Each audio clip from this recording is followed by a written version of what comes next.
T-minus 20 seconds.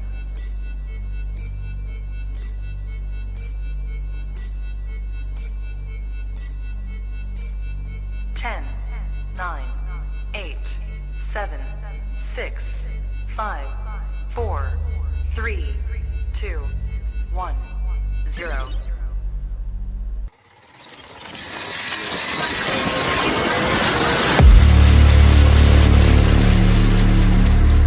Melons mess with the wrong melon farmers.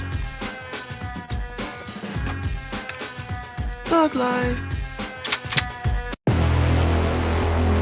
And here we go.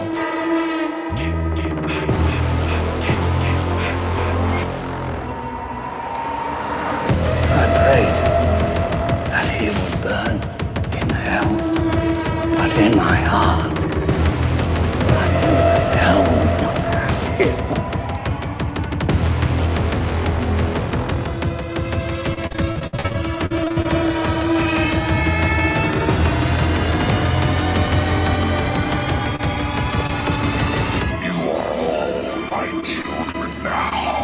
This is as far as you go. No more. Hello, Sydney. Are you alive?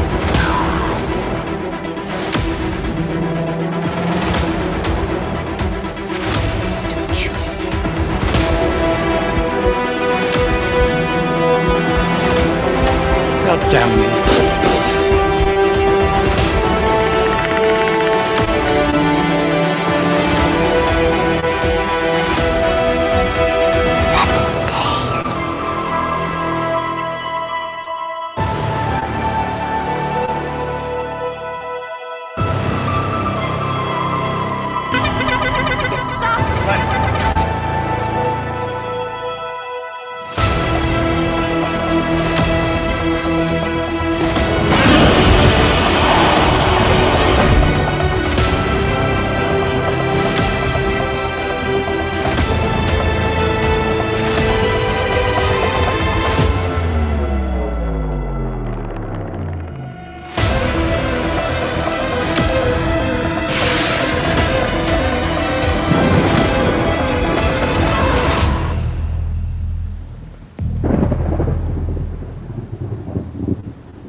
Wish I had you all alone, just the two of us.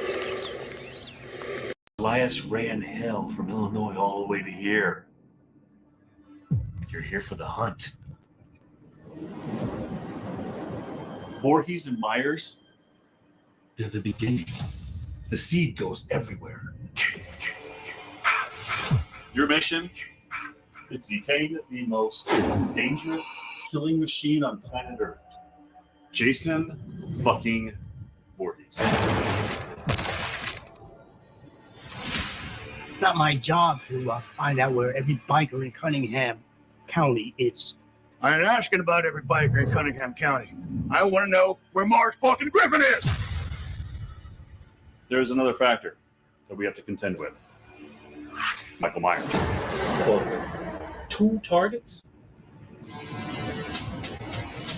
Myers is a possible complication. We lost Paul to some random fucking shit that had nothing to do with any of this shit. He is dead. He's fucking dead. I didn't hear you tell me the truth. Look, we both agree we need this money. And we're in this shit together whether you like it or not. I just want to fucking leave.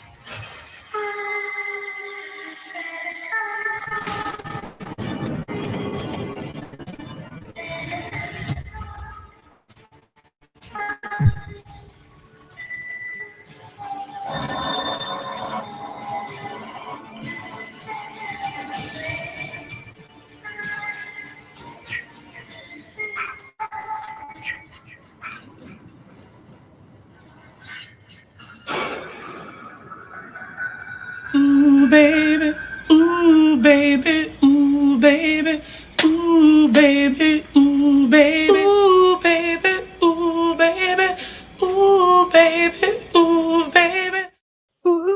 What's up, everybody, and welcome back to Movies and Beyond. Once again, I am Michael, and today, it's Wednesday. I don't even have a clever thing for this. I was about to say it's Wednesday. Friday, We're all off schedule. Sunday. It's freaking Wednesday, man. But we have a very special show Wednesday tonight. Maybe not so much Wednesday, but tonight we have a great show. We have great guests, and with me tonight is Eric from the Bearded Entertainment. What is up, my man? How you doing, dude? I'm doing a lot better after I saw that trailer just now. Like that shot of fucking Michael coming up out of the water. Yeah. Oh, beautiful. I want a poster of that shit hanging on my wall.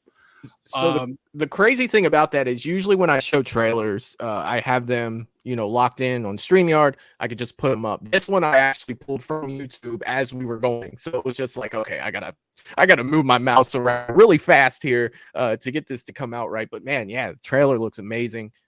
We have been following this since the Horrorverse, or since the Shape. We started with the Shape. We went into the Horrorverse. We went into Jason Voorhees Awaken the Darkness. And now we're at Jason Voorhees the Hunt, man. And it's just so freaking yes. And this might be a question for our guests once they come in, because maybe you didn't catch it. I did. Was that Michael ripping his mask off? I don't think so. I think that was Jason. But that was because of the bald head. He has the sack on. Yeah. Like, why did he have fucking Michael Myers mask on? No, he didn't. I think those were two different scenes. Michael came up out of the water, but then it showed Jason, from the back pulling. It definitely looked like he was ripping off that looked like a Michael mask. We'll have to ask, man. I'm sure that our guests back there right now are smiling, but I'm 99% sure. And of course, it's not a spoiler because I have no freaking idea. I have not seen the movie. Who's to say? Who's to say we're not getting a hockey mask right there? Who's to say he's not ripping the sack off his head and he's going to put a hockey mask on? It definitely looked rubbery. Like you could see it stretching. I'm going to have to go back, flip that go frame by frame in this trailer to see what's going on. We could just say, hey guys, is it Michael or Jason? You're not. I think it's Jason. It looked, and that's the thing. It looked like Jason. Like it did look like the head, bald. But I'm like, why would Jason be wearing that mask? Because like I said, it definitely looked, but you can only see the inside. So it's like, I'm fucking confused, but I'm excited. Don't know what the hell's going on, but I'm into it. I can't wait. And I don't want to make our guests wait any longer. We have the CCC Entertainment Group. We have Aaron, we have Chuck, we have Samantha, we have Steve, we have Kelvin. Let me bring these guys on to say what's up to everyone.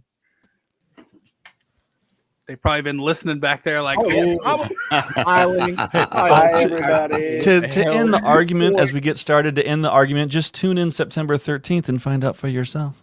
Oh, it's no fun. Chuck, you're no fun. 13th. I'm marking my calendar now. Well, I know the answers. I mean, I was kind of around. Yeah, I was probably involved. You might have been there. But see, for me, I watched the trailer ahead of time because I wanted to watch it. Because I knew that I was pulling this over from YouTube and I was looking at mostly buttons to try to get a smooth transition, from scene to scene coming into StreamYard. But what's up, everyone? It's great to have you guys back here at Movies and Beyond, man. How you guys doing? Thank you for having us. Same way. Hello again. I cannot wait. And I see that the chat has been blowing up. So let me hit up some of the chat and we'll get started here. Oh God, I can't go all the way back here. Let me do my best to say what's up to everyone. I see that Jerry Wilson is in the chat and he's saying hello to everybody. He's also telling everybody to hit that like button. What's up, Jerry? I hope you're doing well, my friend.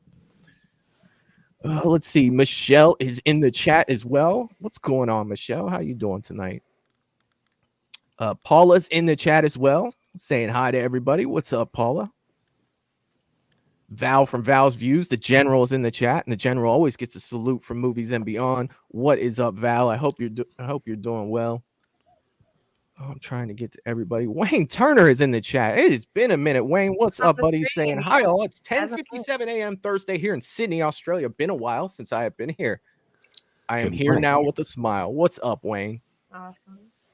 Wayne always tunes in from Sydney, Australia. That is crazy that some guy in Ohio has a microphone that somebody in Australia is watching. That's always just tripped me out. That's so great. I have family there, so they won't just be shouldn't be this one. That's awesome. Russell Dorsey's in the chat as well, saying, "What's up, everyone? I smashed that like button. I hope everyone is having a wonderful night. Happy Wednesday, everyone. Let's smash that like button if you haven't already. It helps the channel. Let's have some fun." What's up, Russell? Hope you're doing well, my man. Val, the General, 6 months as a Movies and Beyond member. So glad to be a part of this amazing Movies and Beyond family. Congratulations, Val, on 6 months as a member. And thank you so much for your continued support at Movies and Beyond. Thank you so much. Oh, let's see. Oh, Melissa, it is a party. Yes, it is a party. Mr. Rick has hit 5 months as a member, saying, "Good evening, all. I love a good fan film. Let's go." Congratulations, Mr. Rick, on 5 months being a Movies and Beyond member. Always good to see you here, my man. And thank you for the continued support at Movies and Beyond. I appreciate it. Thank you. That's awesome. Oh, yeah. Jerry Wilson is also gifted 1 Movies and Beyond membership. Thank you, Jerry. I appreciate that so much, my friend. Thank you. Melissa, the wild card, is in the chat as well, saying, "Hey to everyone." What is going on, Melissa? I hope you're tonight. Let's see. Michelle, we've got Russell, we've got Wayne. Trying to get everybody here. I don't want to miss anybody. If by some chance I do miss you, I apologize. Just say, "Hey, you missed me," and I'll throw it up on the screen. Jacob Ware is in the building as well, saying, "What's up, people? If Jason comes back to theaters, how scary and how brutal will he be on the next time around? I'm hoping he goes blood all over the walls crazy." What I'm talking about, man. I think you're not alone there. Right. That's what let's see. Jason Smith is in the chat as well, talking about Stu Mocker. All right. Man, I hope so. I hope so. That would be great. That would be great. I'm in the stew. I'm in the stew as a live camp. We all miss Stu. I'm a Ghostface fan, if you couldn't tell. Oh, yeah. Jerry's also gifted 1 more Movies and Beyond membership. Thank you so much, Jerry. I appreciate that so much. Thank you. Michelle is gifted a Movies and Beyond membership. Michelle, thank you so awesome. much. There you go. You guys are so awesome. Thank you. Let's see. We got a loving family out there. Yes, he does. Yeah, they're great. All right, I think that I got everybody that's chatting in the chat. But yes, community here, they're great. They support this channel so much, and they support everybody, that comes on this channel. I couldn't ask for a better community than the one I have now. I love each and every one of them, and a rapidly growing community at that. Yeah, because I think last time we had, I was about to say last time we had CCC on, where were you at, Michael? Like, I don't even really pay you guys attention. might say bro. 2 or 3,000. You're up to 10,000 now. So like, I'm just gonna take that shot.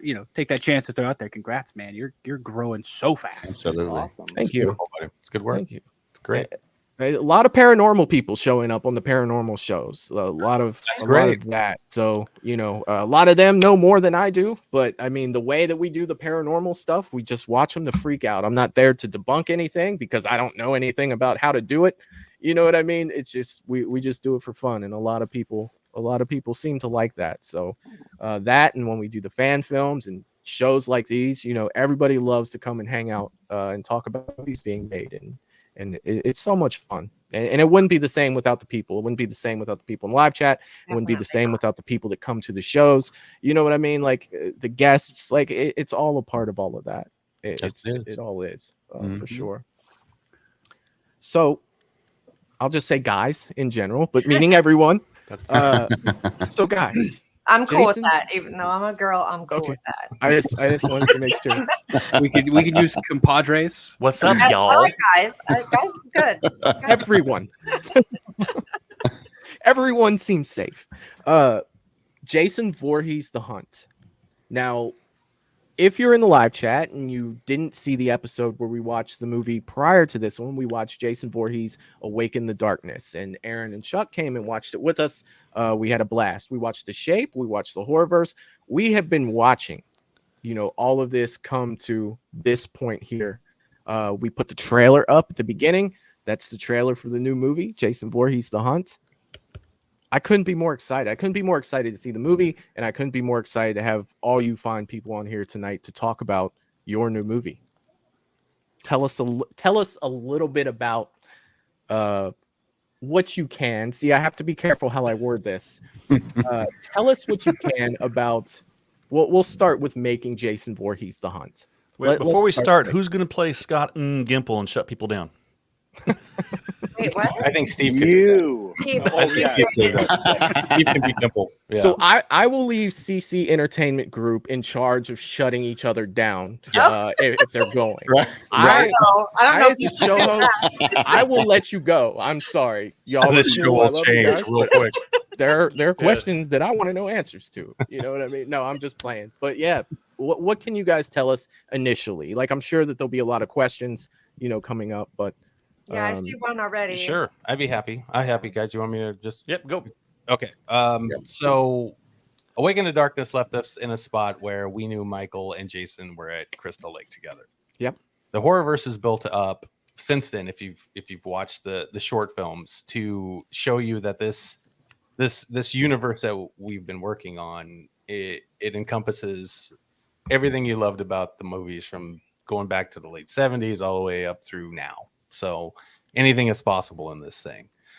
The Hunt, and each film that we've done, we decided to have a premise for, even the short films, whether it was Escape from New York or if it was a John Woo film like Steve directed, or if it was, I don't know, a Michael movie. Yeah, an Evil Dead one, each one had its kind of touchstone.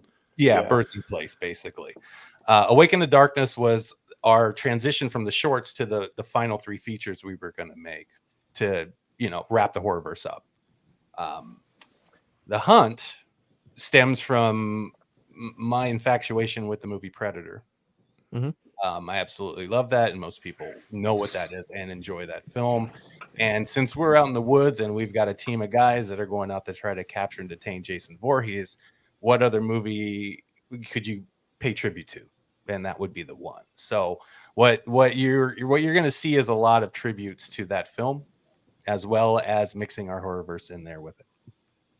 You're gonna have me look in the background of this film. Like, Yeah, I was about to let say, there be a predator in there. I was about to somewhere. say, we're gonna hear some clicks off Are in you the looking over background. my shoulders? I'm looking everywhere I've got to look for a freaking predator right now. That's fucking awesome.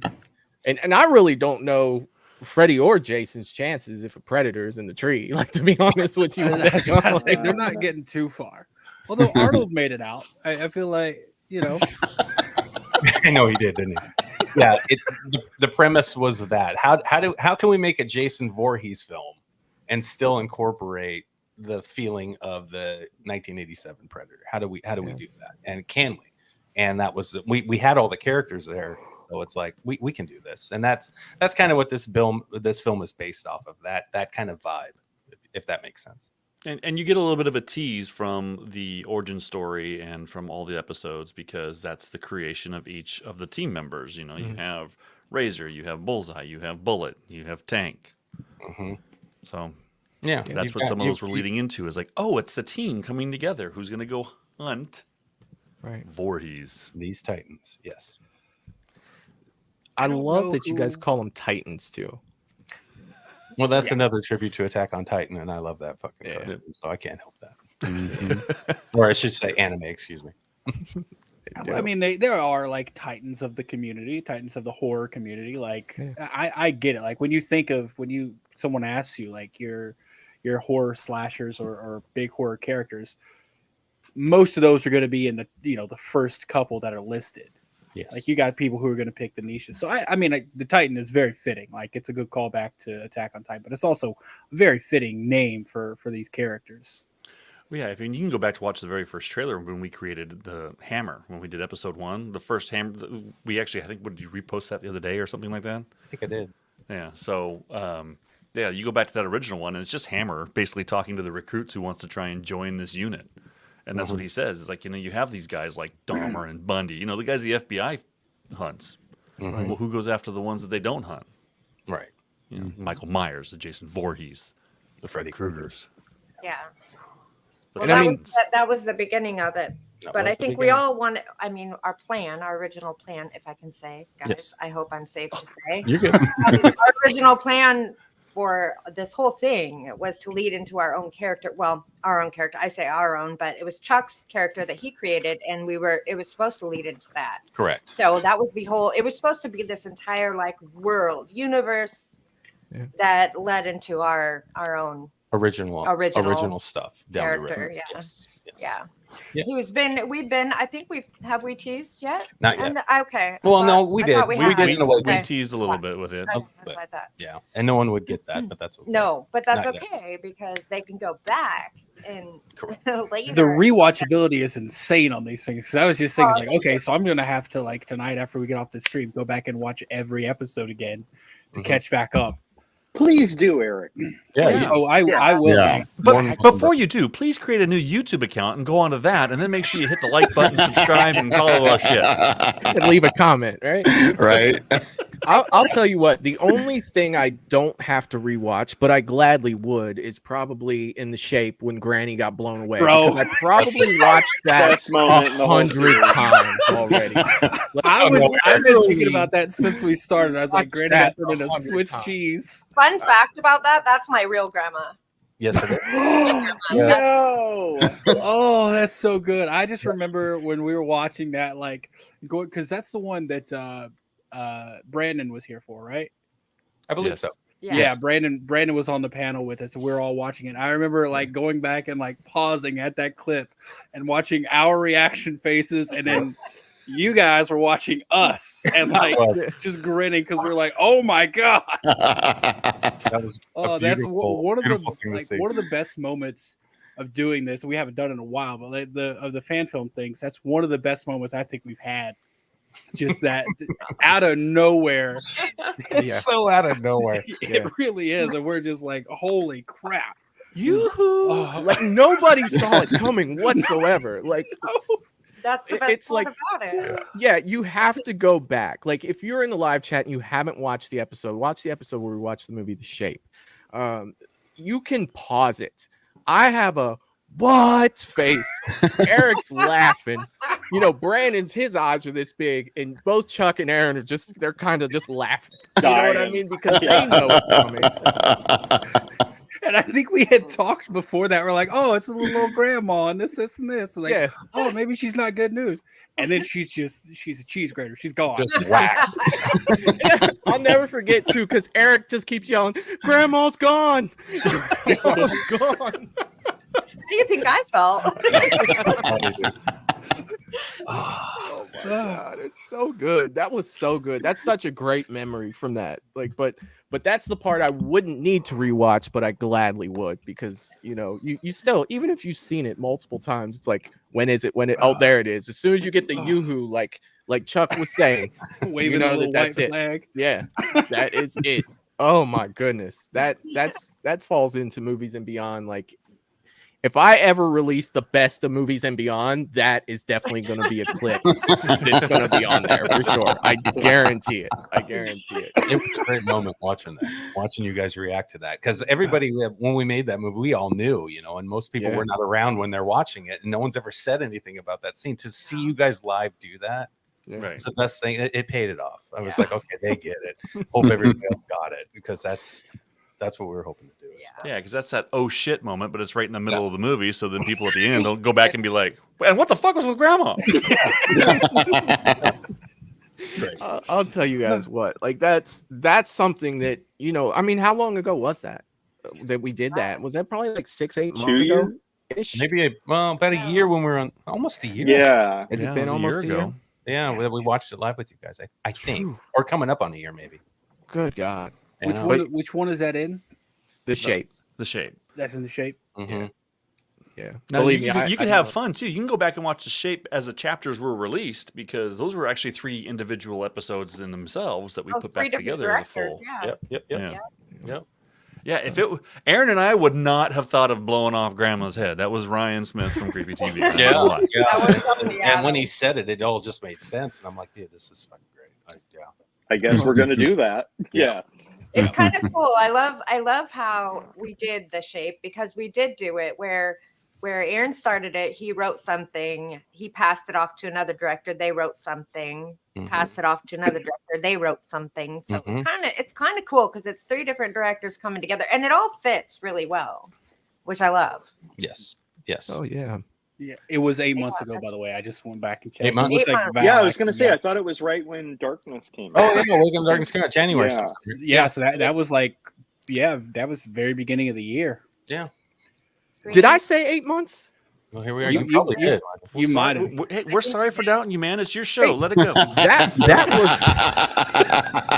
That was just off the hip too. Like seriously, I have no idea. But it was just freaking amazing. Like that's like I said, one of my favorite times on this channel. I did, like I told you guys backstage, and I'll tell everybody in the chat here too.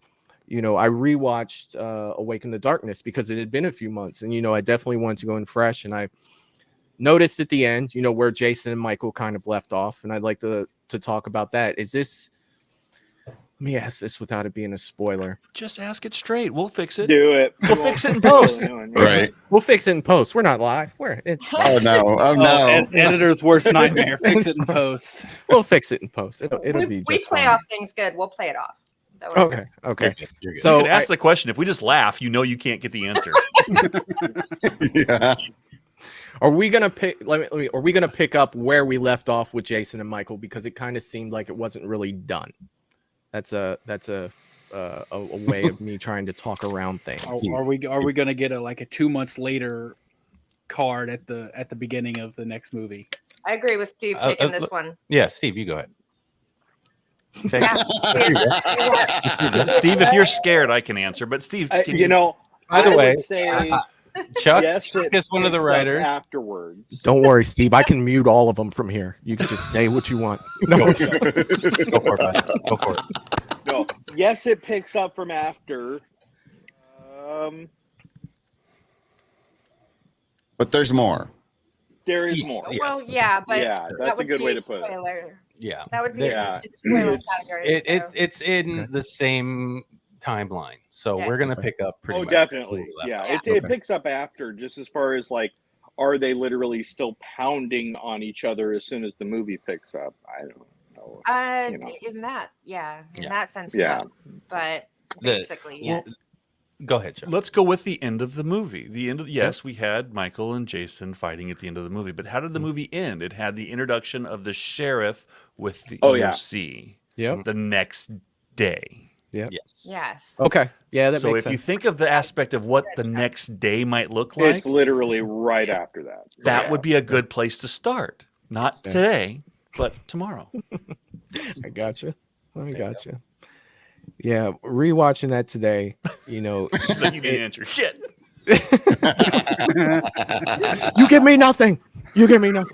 No, but it's cool. You guys, like this is one that I've been, waiting for. Eric and I got locked in on the Horrorverse, because we were lucky enough that the Horrorverse was pretty much done when we started it. So we didn't have to wait in between. So we got to go all the way through. And then we got to see Jason Voorhees Awaken the Darkness. And then all of a sudden it's like, now you have to wait, and we had gotten used to just being able to go through them, and it was so much fun. Eric, what are your thoughts on that? My thoughts is that patience is a virtue, but it's not one that I really have ever. So I hate waiting, absolutely hate waiting. But I do realize, and we kind of started talking about this backstage, how difficult it is to make a movie. So it's understandable.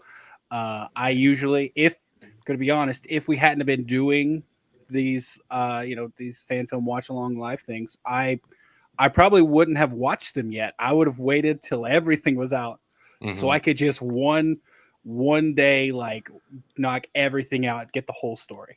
But what if we don't know when it might end? See, and that's the thing. Like I hate it. Hate that I have to do that, but that's usually the way I am. So you didn't watch any of The Walking Dead until they finished the last season? I haven't watched The Walking Dead, so okay, that was a bad example. But anyway, so but there is like I didn't start Chucky Didn't start Chucky until there were like 4 seasons in. Okay. I get So- it. I'm with you, Eric. I'm with you. I'm like, I don't I- want to see shit until it's done. I hate like bingers. You just want to binge something. They just want to binge it. Oh my god! it's not the what if act the of ending binging. sucks?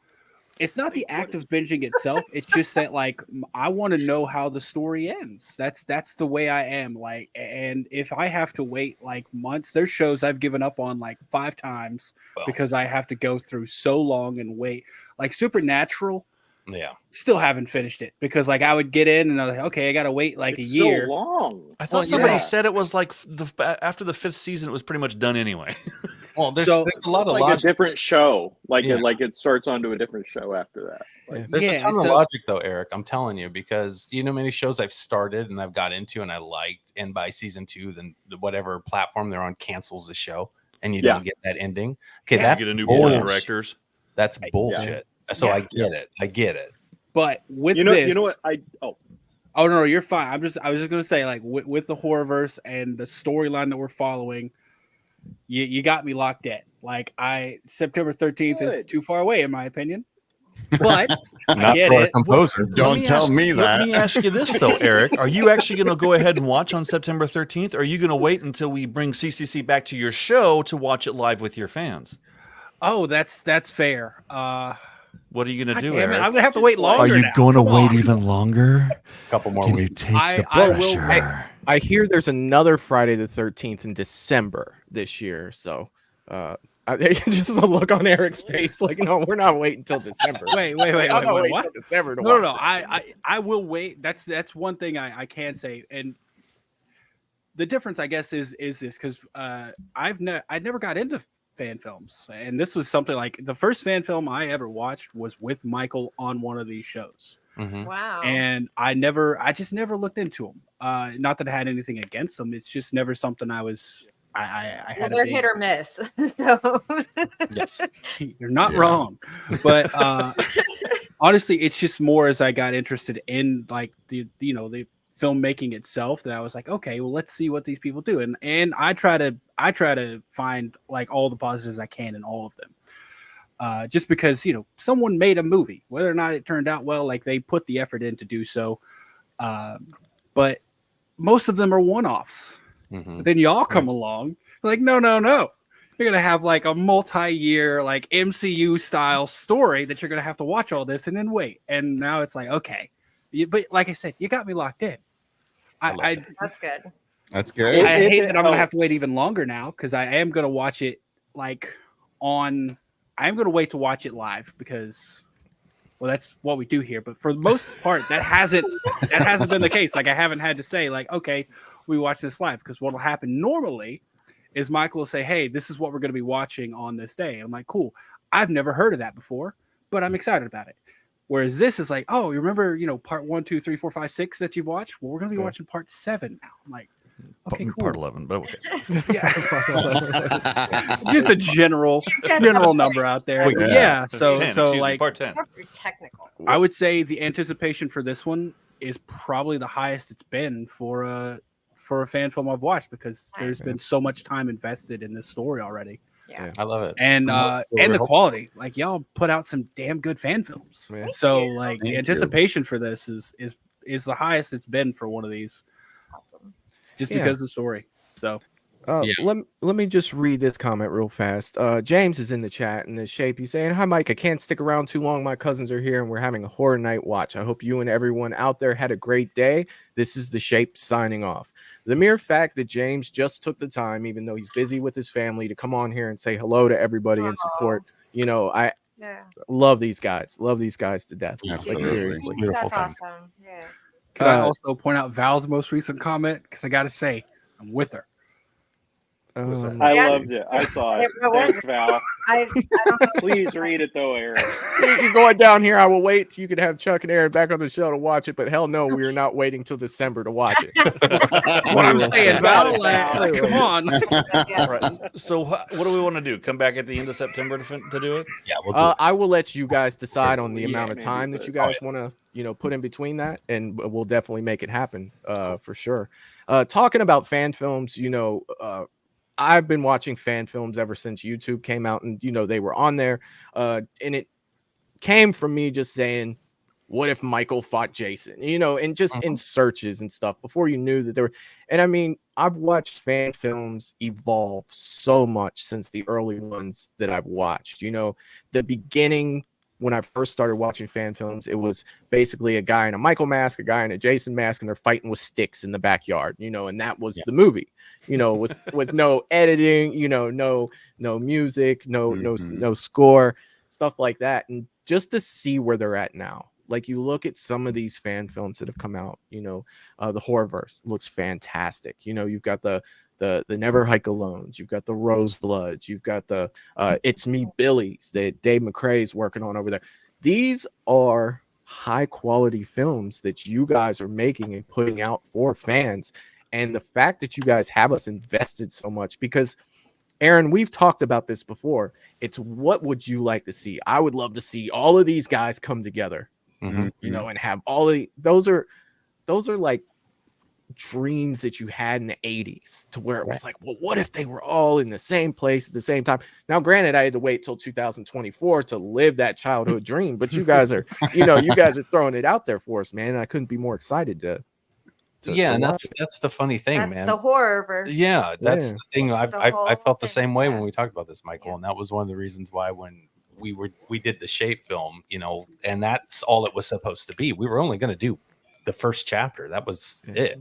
Well, only at the very beginning. In the beginning, and then we've got this surge of people that just, like, you could tell on YouTube that they were craving this kind of stuff. So we ended up doing 2 and 3, and then we made the Shape a full feature. And then we were like, well, fuck. We ended it with him going to Camp Crystal Lake. So, okay. Then my brain started clicking. And then a guy who lives there. Yeah, I pitched this thing to Chuck, and then Steve jumped on board, and then Sam was there, and we all just started collaborating with ideas, and then this Horrorverse popped. And tell it's like, how it all originated. Oh, tell yeah. That. My soon-to-be son-in-law on Halloween, I don't know what year it was, but the year was 2019. He's like you. I mean, he's that guy that loved his house. His living room looks like yours, right? He's got every Michael, Jason mask, all this shit. He's a huge fan of both of them. Oh my gosh, yes. Yeah. And he loves dressing up as Michael on Halloween. So when we're taking our grandson out with him and we're trick or treating, I was just hanging out like a grandpa's supposed to do with these. I don't want to trick or treat anymore. I'm fucking old. Right. Anyway, we're going to walk, and I'm watching him, and he is in full Michael this entire time. And I'm like, God damn, he's got the mannerisms. He looks just like him. The people out trick-or-treating with us in their neighborhoods were taking pictures with him. Yeah. Like, he fucking plays the crowd. So I asked him, I'm like, you ever want to be Michael in a movie? And he was like, oh, I'd love to do it. And that was it. That's how we came up with it. That's how it started. That's really how Literally it started. how it started. That dumb. Halloween night, trick-or-treating. That we wanted to make a movie showing off his Michael ability skills. to play Michael. Yeah. Like, flawlessly. Like, it was amazing. We were so impressed by it. We were just like, oh, let's make a movie about it. Yeah, and that's it. That's how it started. Yeah, that's beautiful. Yeah, but I think that's beautiful. Like, I think that's how they start. I think they start with it's like something small. Like, what movie was that? So in the movie they said it always starts with something small. I can't remember, but anyway. Yeah, I think starting with like the love of something is the best way to start an art project like that. I mean, at the end of the day, this is, and that's what it is. Like, whereas you get to a studio level and they're making it, it's a business to them. Like, the people making the decisions, unfortunately, they're not as passionate about the product that's put out as much as they are passionate about the money they can make with it. Correct. And going into a fan film or starting a project like this because you love something, which is honestly it changes the map.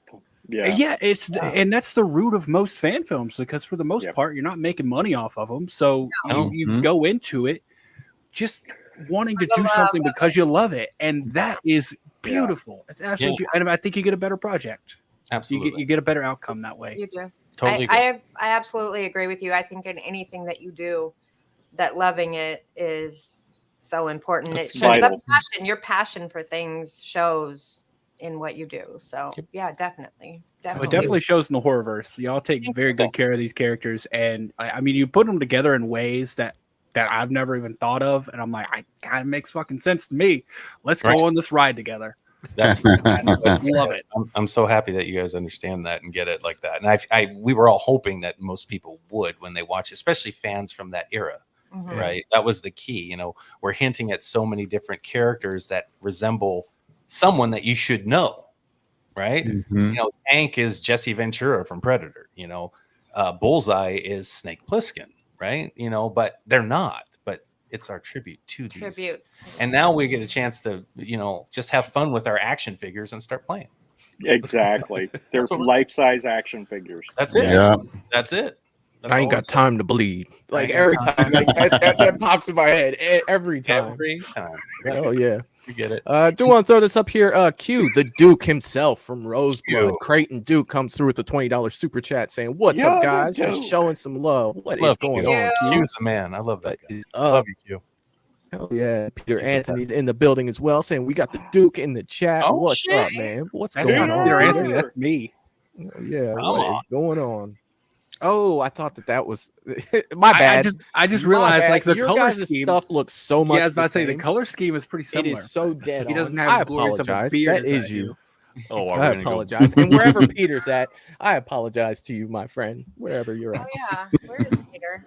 But what you were going back to what you were saying, Aaron, like that's something that you dream about as a kid, man. And going back to what we were talking about, you know, studio produced horror films and stuff like that, you have to think like the horror community, great community, you know, I absolutely love it, but it's a small part of people that go to the movies, you know what I mean? So a lot of those studios, they have to make these movies that will appeal to a wider audience than just the fans of Jason or just the fans of Michael. So I mean, it is tough, and I see that they have to make money off of it, but when you get passion projects like this, you know, these are horror movies made by horror fans for horror fans, and you win that way. You know, you win, and that's something that I wanted to, you know, just make sure that, you know, I'm sure that somebody's told you that in, you know, in the past, but man, that's the treat for us. Is we know that you guys are fans. We can tell that you guys are fans by watching what you guys are making,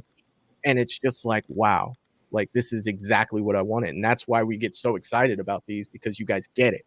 You know, you guys get Jason, you guys get Michael, you guys get, well, apparently Freddie. He's making little appearances. I was about to say we've seen him in the trailer as well too. What you've seen Freddie? What have you seen that I haven't seen? You're getting little pieces. I wasn't gonna say we've seen Freddie. We've heard him, but didn't we see? Was it the fedora that was brought out? Yes, from the We dream. did.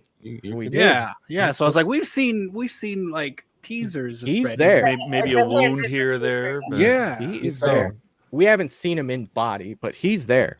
Right. We need enough support Sure. to make him actually. That's what come out of the people's dreams. Yeah. Right. Exactly. I mean, that was one of the things of Freddy versus Jason, right? You got to believe he's there, or else he's not going to show up. So you know what? I think he's there.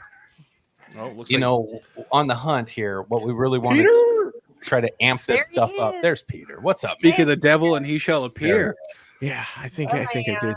Our goal was to really amp up this movie, this new one, The Hunt. We do that with everything we do. Like, you know, as a filmmaker, we all know that every project you do needs to be better than the last one, and try to tell a better story. Yeah. Really technically try to do everything better, be more calculated. We really tried hard with the means we had to make a better film, right? But the thing that really will separate this fucking movie is our composer, Kelvin. We've got a new composer now joining us on the Horrorverse, and this guy will bring a new level to this film. Yeah, you guys don't even know. You guys have no idea no clue how fucking good he is. And when you hear this, and I've got samples of stuff that he's working on, and he's on crunch time, and he hates us right now. So you're the reason I gotta wait, Kelvin. Yeah. He just hates I'm totally kidding. But he is busting this out, and we've got another new guy that he's got on that's helping, who's really fantastic too. Well, not only that, but the sound itself. Yes, like and the having sound a itself. sound expert. Yes, to have as a part of the universe, it's amazing. It changes game. Yeah, sound design is so important in horror. Huge. Lighting and So sound good. is like the two most important things, I think. Absolutely. Just Besides personal story, opinion. that's it. Oh yeah, like I'll watch. You could watch your found footage horror all day, and you're never getting the best quality video. It's shaky cam. If the sound is bad, I'm cutting that shit off. Like if I can't hear it or it's muffled or something like that, and also like the little things, and this goes back to the filmmaking side of it, but like the little things you don't think about having to like record sound of, like we're like, oh, he hit a hammer on the, like he hit her head with the hammer. Cool. That sound is not actually in camera. Like you recorded that somewhere and layered that over. And it's those little things that just really punch up a movie that people never think about. Yeah, that's a great point. Absolutely. Like that matters so much. Lawsuits start when you hit people in the head with a hammer, so I suggest a good melon. A hit melon, the hammer on a melon to make sure you get that recording, because when you hit people, they complain. Right, Steve? Some people have no dedication to the I knew art he was form. gonna say so- Yeah. There was only some light hitting Chuck with drywall hammers. It was Ah, light. It was only a drywall hammer. It was only a drywall. Wait a second, you guys was. But he cried like it was a sledge. So. Yeah, it's like those little things. I'm going to say one reminder here for everybody, and it's going to incriminate me, but don't forget, bitch, I know where you live. Evidence. 45 minutes in, we'll mark that down for the evidence. Right. No, that's true. No, Chuck does take a drywall hammer like a boss, though. I just It's want not, our I love audience to you. know. It's not a drywall hammer. Because Is those it? are light. I thought it was, isn't it? No, it's a 28-pound demolition hammer. The demo. Or 28-ounce Wasn't it demolition like a hammer. boss? What's the difference? I know that it Wait. wasn't me. It went through wood real easy. That's all I know. Peter Anthony's throwing a $4.99 super chat saying Tank is a female favorite. What's up, Peter? Tank is a female favorite. Yeah. Oh. Yes, he is. Yes, he is. Tank is no joke. Oh, And he's also saying Nobody that is gonna EP was argue shot with in that. 480 DP, but the sound was on point. Yeah. There you go. Yeah, Good that's point, a brother. great Awesome. point. Yep. Yeah. Yep. Sounds key. Yeah, like I said, sound will take you out. Sound like I can leave something that's got. I will leave something that has terrible sound. Whereas if it's great video, like just you got to have that good design in there to hear the characters, but also like get the feeling. Like if you watch a movie with with just dialogue, like there's no score, nothing, it just feels empty. John Ford, one of the greatest filmmakers of all time, said basically any good film, it makes up of 3 great scenes and no bad ones, and that's it. It's like all it takes is one bad sound and it breaks the spell. I mean, that's really all it comes down to, especially with a horror film. Yep. And I have to build the universe you're in. Kelvin understands that because he gives me shit about the sound all the time. Constantly. Yeah. Like, One of my favorite things in getting Kelvin. I know. Yeah, one of my favorite things of getting Kelvin back involved with everything is, where the fuck did you film this? It's like, were you aiming the thing? Did you towards just the jump into the ground? biggest fucking can you found? I mean, It's tough, man. It's not Homeless easy. man sounded this. Yeah, it's not an easy thing to accomplish, and I think most people don't understand that. They're like, "Oh yeah, we got the sound. We're good. I can hear it." But did you get the sound? Yeah. It's crazy because when I ask Aaron, "Hey, are we doing ADR?" and he goes, "No, we're not." My head is just pounding. It's like, what do you mean we're not doing ADR? This doesn't sound good. We need ADR. Yeah. It's like, oh, we're not doing any. So you don't want people to know what she just said then. Okay, cool. Hope it's not important exposition. Well, it's funny in our post-production team because it's me, it's Steve, and it's Kelvin, right? So we're all putting this stuff together. And, I'll do the first pass on the edit and I'll do my sound edit. Like if Kelvin didn't exist and I didn't know him and he couldn't help me with sound, how can I do it where it can pass, where people won't go, that shitty sound?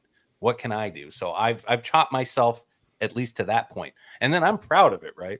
And then I'll send it to Kelvin. He's like, what the fuck is this shit? And that's not sugarcoating anything. No, like not that's at all. literally what he'll say.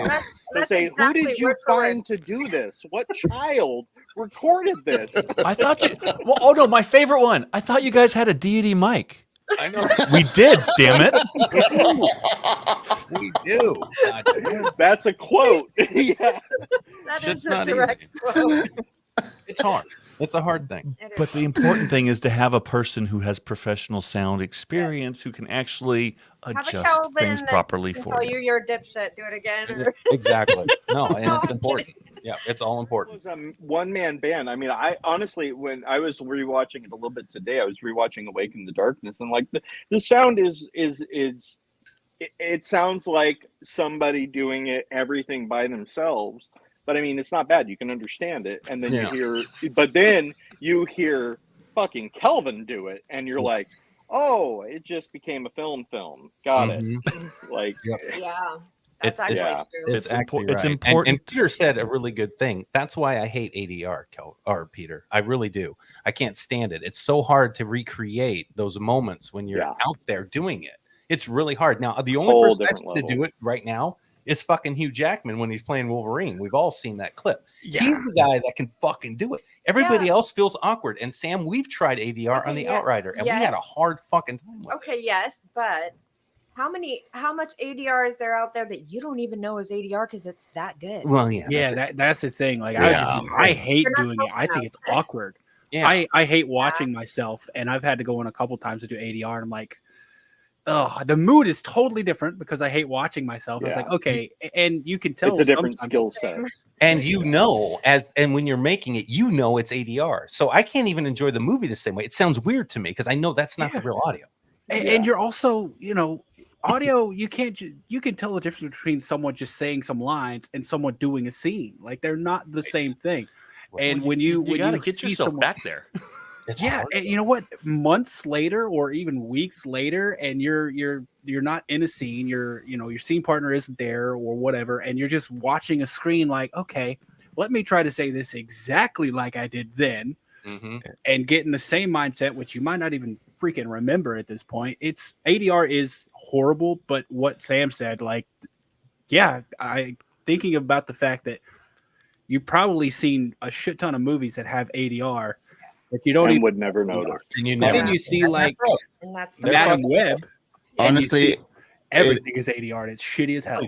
It has a lot. It has a lot to do with the person that's recording the ADR, not the actor, but the audio engineer that's there. The energy that you give out to the actors is what you're gonna get back from that performance. So I've been able to do some ADR that you would, in a million years, would never be able to tell that was ADR. And it's very true. A lot of people do feel very awkward. You're in a studio, you're looking at a screen, and you're kind of like, uncomfortable a little bit. There's three people only, and whatever. Less awkward doing that than I did acting. Yeah. So I'd be honest. Yeah, for sure. So I think it has a lot to do with how the audio engineer engages with the actor to make it. And then there are some actors that are just not good at ADR, and so for those, you have to make sure that you mic them properly, Get it right the first time. and you get it. Do 50 takes if you have to, but make sure you get good audio and not audio that sounds like it was on a tin can. Aaron, how many times in your life have you ever done 50 takes? I think I've only done 50 takes to make a fucking movie. Yeah, that's for the whole thing. That Clint Eastwood style of filmmaking. Yeah, exactly. That's like, Can I get one more? Do you want to waste everyone's time? That's how I waste feel. everyone's time. Yeah. Well, for the next one, I am going to fly over to Washington and be in charge of the actual sound. Field sound? And then we will definitely have to make a couple takes if we have to, because I will make sure that the audio is on point all the time. For you, I will do. Well, I guarantee this though. Right? If he gets it back and it's bad, he's not going to be calling you guys like, "You fucked this up." He'll be like, "Oh shit, no, I'm just." You ain't gonna hear shit about a tin can at all. Do you guys think you can get Giovanni in the studio really quick for me? We missed something. There's a gap. We gotta fill a couple of things, and we get half the script. It's like, it's motherfucker. It's funny. I mean, yes, we can do ADR. We have the studios for it. We have the space for it. We can do it. It's just I'm the only one who doesn't mind doing it over and over and over and over and over and over and over and over and over and over again. Yeah. Oh, wow. One thing I did want to mention, because I saw this pop up, and when we talked about, sound being important, Sam, you mentioned lighting as well.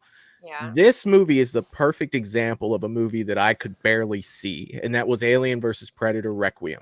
Like, you watch that movie, and it's just like, what the hell's going on here? Yeah. Like, it is one of the darkest, and this movie was in theaters. You know what I mean? Like, it made it to theaters. Yeah. And it's just that's so important. All these things are so important, and they will take you out of the movie really fast. Definitely. It sure can. And back when we were talking, Michael, about the 80s films, and Chuck and I talk about this all the time, you never even saw anything with the monsters in those movies back then.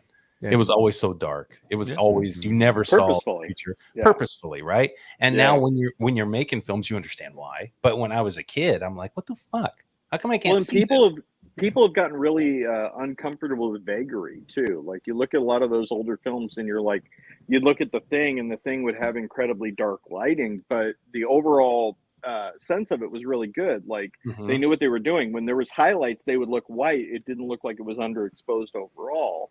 Right. It just looked dark, and like you didn't see what they didn't want you to see. And that's really fucking hard to do. Like, it's a skill unto itself. That's a good point. Well, I'm already blind and straining, so when it's dark, like, that's just all bad because Sorry, Aaron. already straining. I know, yeah. She can't even see. And us for the Horrorverse, we are either boldly or stupidly, we'll let you guys judge. We film most of our movies during the day. So you get to see everything that we are doing all the time. Especially the hunt. That was important to me on this one. Not only could I knew that would it save us time when we're shooting, because we wouldn't have to, get the gaffers to set lights and do all these things, and that it's time consuming when you're setting shots. But Predator was filmed primarily in the day. The entire film was, right, until the ending. So it's kind of like, okay, we have that same kind of vibe throughout. It's a lot of staging for that. Yes. There's a lot of staging to get around it. And I do like those films where you see Jason during the day. I mean, when you go back to Friday the 13th Part 3 and you see him at the barn, I like Jason in the day when he's up in the window and he comes down to the fucking dock. Jeez, that was all during the day, and it's terrifying. It's fucking that window shot is creepy as hell. It's scarier than shit. And I don't think that you necessarily always need darkness to make people feel afraid. No. Well, and we learned our lighting lesson with, I'm sorry, Aaron, this is not an insult. No, but please. The Outrider Oh, helped us with learning our lighting lesson because we and our sound. And it was so dark in so many parts of it that was hard to see. It's difficult. It was difficult, especially when you didn't know what the fuck you were doing. That was a noir. That was a noir. So, I mean, it was already dark anyway. So, right. So we had to light that right, and we kind of fucked that up. We blew to be honest. Yeah, we blew it. Yeah. And it's such a technical thing. Like sound, you got to know.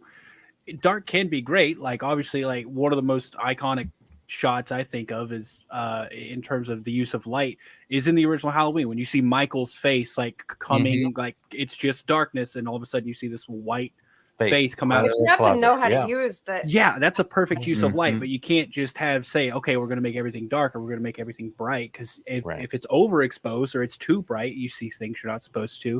Okay. It's such a technical thing, and I had the opportunity to work with a cinematographer who knew lighting, and it was such a different experience to anything I've ever done before, because you don't realize how good something can look until someone has lit it properly. Not just light, the right color temperature, everything's balanced. It's crazy. And from what I mean, I don't think anything y'all have done from the Horrorverse I've seen I've seen was like underexposed or overexposed. Like, I felt like I got all the visual information I was supposed to get.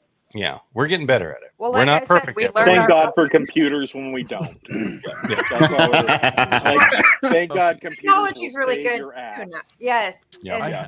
I can't programs for that. I know that we've gotten very technical within the show, and Michael, let's let you fanboy for a minute and see if you got another question you want to ask us that we can try to avoid answering. You guys. Well, see, that's the thing with this. I don't want to get into the story too much, and I know that you guys can't answer a lot of questions with this, but I do want to let everybody in the chat know that this is you guys, when we talked last time, you said that there were going to be 3 movies. There was going to be Awake in the Darkness, The Hunt, and then you said there was going to be one more to kind of wrap it all up. Is that still the plan moving forward with this? That is the plan. Yes. Okay. We are hoping that the engagement on this film is just as good as the last, and if it does as well, we will definitely finish this film. The whole series will be done. Yeah. And you want to do like a Marvel reveal here? Like 2025 will bring from the Horrorverse the title. Yeah. No.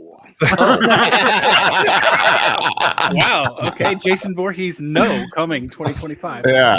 I definitely don't mind. I don't It's mind very spilling the Josh beans there. Jordan Peele, No, I really don't mind spilling the beans on that. If we do make another Don't film, spill the beans. No, we already do know. Right? yeah, Don't do it. no, it's I've already Okay, but put it don't- out there. It's already don't out there. spill Yeah, it's them already- I already done. think he's talked about it before. It's already out there. We've been saving Freddy for the last film. Yeah. So we want to make sure that when we pull Freddy off, we want to do it right. Now, there's a lot of Freddy in The Hunt, but to do what we want to do, we want to make sure we get the right person to play Freddy, and we want the budget to pull it off. So I think that's smart because I think Freddy's It's from important. the fan films we've watched, Freddy is the hardest to pull off. Correct. Absolutely. In my opinion, he is It is- so and he is. distinct. Yeah, 100%. Yeah. There's a lot of things that go with Freddy. You got to think like you have, first of all, makeup. You know, he has to look right. Mannerisms, voice. You know, all those things that come with You have Freddy. to Like, do it right. yeah, like there's a lot Twisting there. of it. Like Yeah. he's trickier to pull off overall. What are the other two? They're slasher essentially, and then you have Freddy, who you have world bending and dreams and shit, and it just gets far more complex. Yeah. Also, with Michael and Jason, you don't have to worry about dialogue. Like, No. it's No. an entirely different type of performance. I'm not saying it's Exactly. easier because mask work. Well, no, in a it is performance easier. I mean, it is. Well, It- You don't have to essentially. worry about dialogue. physical acting, yes, we can try to find a way if we get the right people. Chuck plays a great Jason Voorhees. You know, Matthew plays a good, True. great Michael. But with Freddy, it's a lot trickier. Right? He's, We don't he's want got to talk in the right voice. He's got to say the right thing. Yeah. The mannerism needs to be right. Yes, it it does. does. So- And we've been looking for a Freddy. Well, in the chat, Peter mentioned it, and Yeah. Peter, if you're still listening, I have been in contact still with there. him. Yeah, I've been in contact with this Yeah. guy, Oh, good. Okay. Peter. Oh, he and- knows a guy. and Yeah. we've Of he's course, interested. Peter knows a guy. Yeah, he's Yeah. interested. Like- He's interested, Peter, which is cool. So if we're able to lock him in, if this film does well, and we are able to get him, it's a no-brainer. It's a no fucking brainer. We will can knock it write out. Jason Voorhees Nightmares and get that shit ready for next year to shoot. No problem. No Yeah. problem. Yeah, I don't know if we'll end up going into our own guy, but Maybe. or not. But Maybe. I mean, it Well, the whole depends on the engagement in the whole thing, Yes. and from here on forward. Yes. The If we- Horrorverse would yeah. continue The even whole- after we're done with these iconic IPs. We will move into our own IPs under the Horrorverse umbrella. Yeah. We'll give you new characters that are fresh and new, Mhm. new monsters, new killers, Yeah. new stories. So like That's a just a phase whole 2 other of the horror. separate movie. Correct. Yes. It might be a separate Yes. whole thing. And we could always refer back to this universe in those Mm-hmm. new films if we'd ever do those. So So, Well, that was the whole point. Yes. Yeah. Yeah, that's what we would do. so basically, there will be a phase 2, more or less. So, Maybe, that's, probably. There will maybe. be hopefully a Promises. monetizable version of the Horrorverse that will be Yeah, coming definitely. out in the future. which could Yeah. help us pay for what we do. Right. Yeah. Right. Yeah. Yeah. Shit ain't cheap. Correct. Yeah. I'm gonna have to show a little more leg if we're gonna do that. That's me. That is me. I will Seems show like all the my legs. time to shine is here. In The Hunt, you look for it. There will be some leg for sure. have a great one, Good Peter. night, Thanks Peter. for coming by. Great to see you, Peter. Love you, brother. Oh, that's awesome. I'm excited to see Freddy. I don't think Freddy gets as much appreciation as he should No, in he the doesn't. overall, And he's my horror fans. He's so specific though. Because I think between the like horror fan films we've watched, there was one like series that had a Freddy, and he was okay, but it was more of a comedy series. Yeah. And one of the other top, like I would say, top 3, top 5 moments of doing this involved him. But Was that the Best Buds one? yeah, that was Oh, I love and the Sam's best- watched all those. Oh, Yeah. every one of them. with the beard. Oh my god, we died, but it's we played with some parts for 3 already that I Yes, think. I mean, saying it honestly, I think we'd have a pretty cool grasp over Freddy. Oh yeah, No I shit. think we can- Yeah, I like love, I love it's Freddy. I love where it's writing. going. It's the easiest part. Freddy is a fun part to write. Yeah, nice, very nice. You got glove ideas already? You got someone making the gloves? Yeah, he's been my favorite. So he's the only one that actually scared me. My favorite I don't know without how everybody doubt. else feels. Yeah, I never was afraid of. Well, Michael got me a little bit. I think it was part 2 when he fucked me up in the hospital. Oh no. Yeah, but definitely Freddy was. I don't fuck around with that. If I can't do Freddy right, we're not doing it. That's how I feel. No, Yeah. I'll tell you, you know, I would never talking about the ones that scared us. I mean, you brought up the one that actually really scared me, and that was Friday 3, where Jason was looking through the window. I saw that in my nightmares for like a year after that. Then again, I was like 5, so it was just like, okay, Makes sense, right? You know what I mean? I wasn't. I don't know how old you are, Michael, but I know I was a little older than that. But I shit myself. I hated it. Yeah, I'm And that movie did 46. the same. Okay, I was addicted. I saw 3. I was addicted from then on. Like I saw the rest of them. That was my Scared the hell jam. out of me.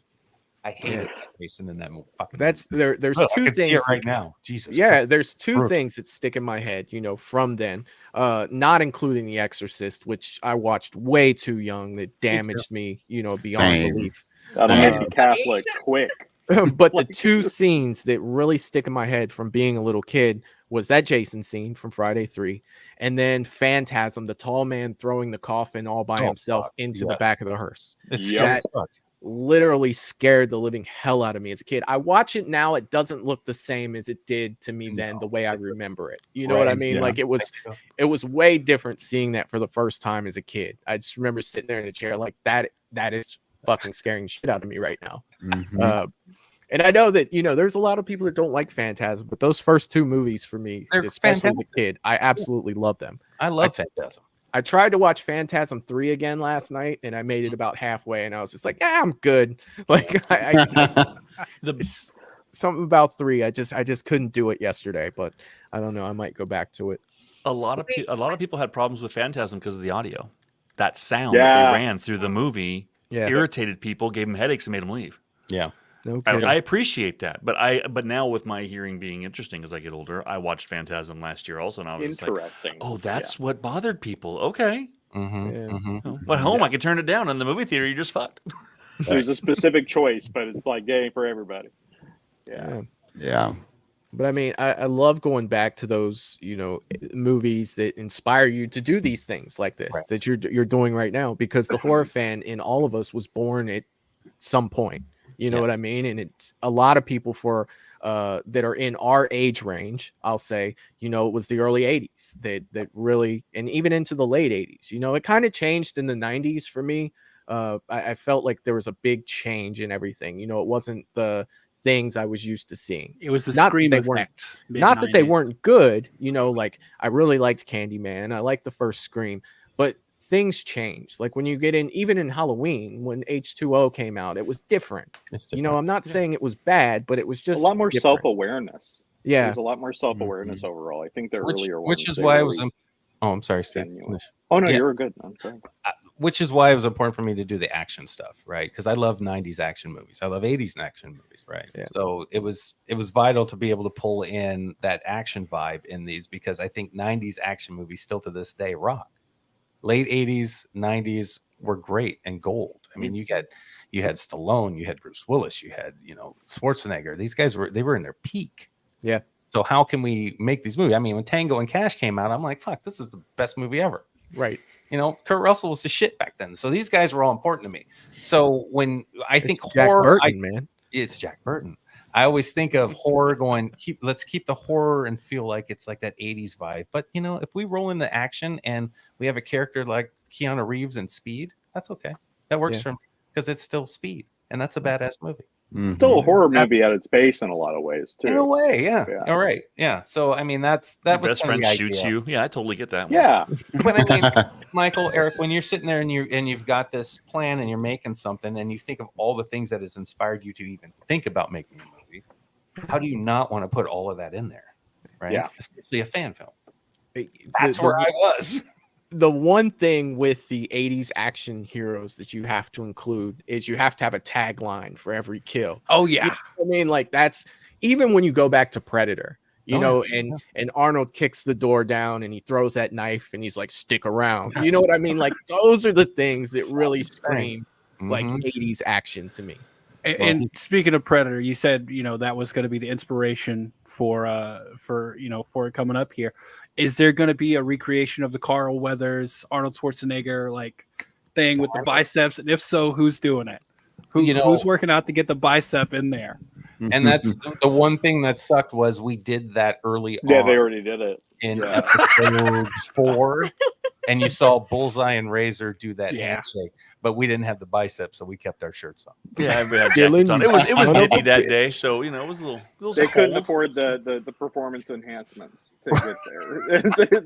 Not It's that in kind there, of movie, Eric. You got to be like Not Hugh that good. Jackman in the back of the van, just pulling on the resistance bands, getting that last little pump. That pump up. If Peter was here, he would tell you what he was doing on his episode in the Horrorverse. Geez, He literally had a dumbbell out there on set pumping up. Before we take Sam was like, that's what they do. And I'm like, he's staying jacked up. Just let him do Yeah, this. oh yeah, he was That's part Peter of Anthony. it. Give him his moment. You gotta be ready, screen ready. You gotta stay screen ready. So he was in character. He was doing the damn thing. it was fun. I loved it. So in making these, and is there like and not spoiling anything, but is there any particular sequence that sticks out as like y'all's favorite to, and it could be from a past, you know, one of the ones we've already watched, a particular sequence that y'all think was like your favorite to make, or something, one of the things you had in mind when you first started doing this, that seeing it come alive on screen was like, it was the most significant for you? I'd have to go with the first one personally. Yeah. Just because that's nostalgia right there. Yeah. Okay. There's a few sequences in The Hunt that I'm super proud of, and I think that is some of the best work we've done as far as action horror stuff goes. And that was a collaboration between Chuck and I and Steve on set with the actors, and I think those sequences should stand out to push the envelope just a tad more than we've done. But at the same time, if you guys could see what's in our heads, where hopefully it's on screen enough to go, oh, I know what these guys really wanted to do. If you could get there, then you're going to enjoy it even more, because we were a good chunk of the way there, though. We were pretty most fucking close. There was stuff that we were like, oh, we should do this. Oh, we're never going to fucking do that. Right. But for the most part, we got most of it on there. It tells the story, and I think it's satisfying enough to keep people going, okay, that's fun. So I think there's a lot of surprises in this new film that no one's expecting. True. Yeah. Even more surprising than Granny getting blown to bits? Yeah. No. Yeah, I think so. No. Nothing, You see, it's like, nope, that's going to be. It's the best thing we did, and I we don't- early. I don't think you'll have as much. The laugh value won't be there, but I think as Yeah. far as technically goes, where you see where the story ends up going, I think that will. Yeah, for sure. Yeah. Yeah. And visually, I'll it's agree with a lot more impressive than any of the before ones. The previous stuff. I can't not mention, you know, from Awake in the Darkness, the slow motion sleeping bag kill, because that come on, Oh, you it's know, so like, beautiful. Still, you know, watching it the so good. second time, like it was just like, God damn, that was so good. It's You know that what I was mean? those Like two, going- Aaron and Charles, just Yeah. they rocked And it. Ryan That Smith was on those camera. two, just Oh, and Mr. Luck, because Mhm. that was some hella luck on that Yeah. too as well. it was fantastic. We had one shot at it to Yeah. do it. Yeah. The dummy was torn to pieces, but the dummy did return for its parts inside of the hunt. So you know, it's good to sometimes it's good to have a headless dummy. That's all I'm going to say. Oh, okay. Cool. I will say, for what you guys are talking about, the sequences and everything, is one of the things that I will say that I like the most. This is the most action sequence stunt work we've ever done in a film, ever. In all of the films that we've done, there's more stunts and stuff, more stunt work and fight scenes and everything else and choreography that we've done in this film than anything else. And I'm very proud to say that. Okay, I'm just gonna say it. Other than me, nobody got hurt. I was gonna say everybody but Chuck was pretty sad. Other than me, that hammer. everybody I play Voorhees. Everybody that I encountered, no one got hurt. Yep. Yeah. Aaron's elbows don't count. It was his idea to take the fall that way. Yeah. You took a fall on your elbows? I think. Didn't he hurt his knee a little bit, or was it your hip? Or Well, I was home with him, so I was I know pretty sore. what he hurt. No, when you like a lot more than y'all know when you about. get hit with what I got hit with, and you realize you're not 25 anymore, and you're 50. He deserved it. He got it. I was about to say, was Peter Anthony in this one? Because from every conversation I've had with that guy, he gets hurt on like every production he's in. He was hurt on ours too. Yeah, he was. Unfortunately, we didn't. Yeah. Yeah, and That was when we not come back and watch it with you guys, we'll be able to give you more info on what happened. Yeah. And then you'll know. So, but yeah. Yeah, that sucked. Yeah. It's not selling something. He's on the poster. We don't like Like, anyone to get hurt at all. It always sucks. No. But if you someone who's do, gonna get it on hurt- film. Yeah, I was about to say, you get that like Tom Cruise in Mission Impossible. It doesn't matter. You broke your ankle. You're going to continue the shot, so we can. It's a shot. It is what it is. Yeah, you got to get the shot. Yeah. If I don't Well, I get mean, up how and many keep times running, do you think that Jackie Chan hurt himself? Oh, he doing killed himself. all the things that. Right. I still remember. I think it was Rumble in the Bronx with the boot. Oh yeah. Seeing seeing the credits and him like putting the rubber shoe over his cast foot in a cast so that he just could continue painting filming. it. Yeah, to look like a shoe. Well, and you got to credit Brandon Love Lee that. for Boss. taking. Love You know, I mean, some people get. Oh, yeah, I was about to say, hurt, that was you know, like, unfortunate. that's crazy. Yeah. Yeah, that's super unfortunate, but you never definitely. Especially when you're doing it low budget, it's terrifying. Like you ask people to do things, and you're like, please do not do anything stupid. And Steve's a nurse, so he's a nurse, right? In real life, that's what he does. And on That's set, true. he won't let you do anything. And I'm like, dude, Except for Chuck. Yeah, he will hit Chuck with a hammer, though. That is the exception. Yeah, Steve did Chuck. He did fuck Chuck up. It's fine. Yeah. But like everybody else, he was so worried about it. Like I do have a big stunt in this too, and Chuck had a ton of them. But I had a big one I wanted to do, and I was like ready to go. I was jacked. I'm fired up. I'm like, I felt like I was getting ready for a fucking football game. I'm like, let's go. And Chuck is down. He's like, okay, we got this. And Steve was like, I don't know if you should do this. I don't think you should do this. Can we do this? I could do this with an effect. Yeah, we can just do this digital. Yeah, he keeps saying you don't have to do it, motherfucker. It's part of the fun. No, we got to do this. And Michael, that 12-year-old comes out in you. You know what? Yeah. And you think you can jump over that car that's driving by. You know, you move. It's in your head. You can At do one it. point, I may have been able to do this, but Exactly. And you know what? And then when you pull it off on set, and you're like, "Yeah, I told you." And then the next day, you can't walk. And I honestly, Chuck, even during one of the fight scenes that we did, my hamstring is finally getting better from one of those kicks. Yeah. Wait, when was this film? Like, when was this filmed? We finished last month? Yeah, we A finished little in longer? July. July, yeah, and it's still there, like in my high ass part of my fucking leg. I'm like, dude, I don't even know what kick it was, what I threw. Talking shit like going. Well, you know, Actually, it wasn't. I bet it wasn't the kick. I bet it was the slip you did when you were trying to set up to kick when we were doing the drone work. Because No. you slipped, and then I stepped back, and then you know got what back I up think and it was? reset. I think it was before we even started shooting, I did that jump kick at you just to kind of get an idea if I could still do it. And I think that's where it went. It was real. And that was before we even started filming. That was the first thing. I know. Yep. Aaron blew out a hammy in rehearsal. You Like, could almost- I pulled a Peter Anthony. I did.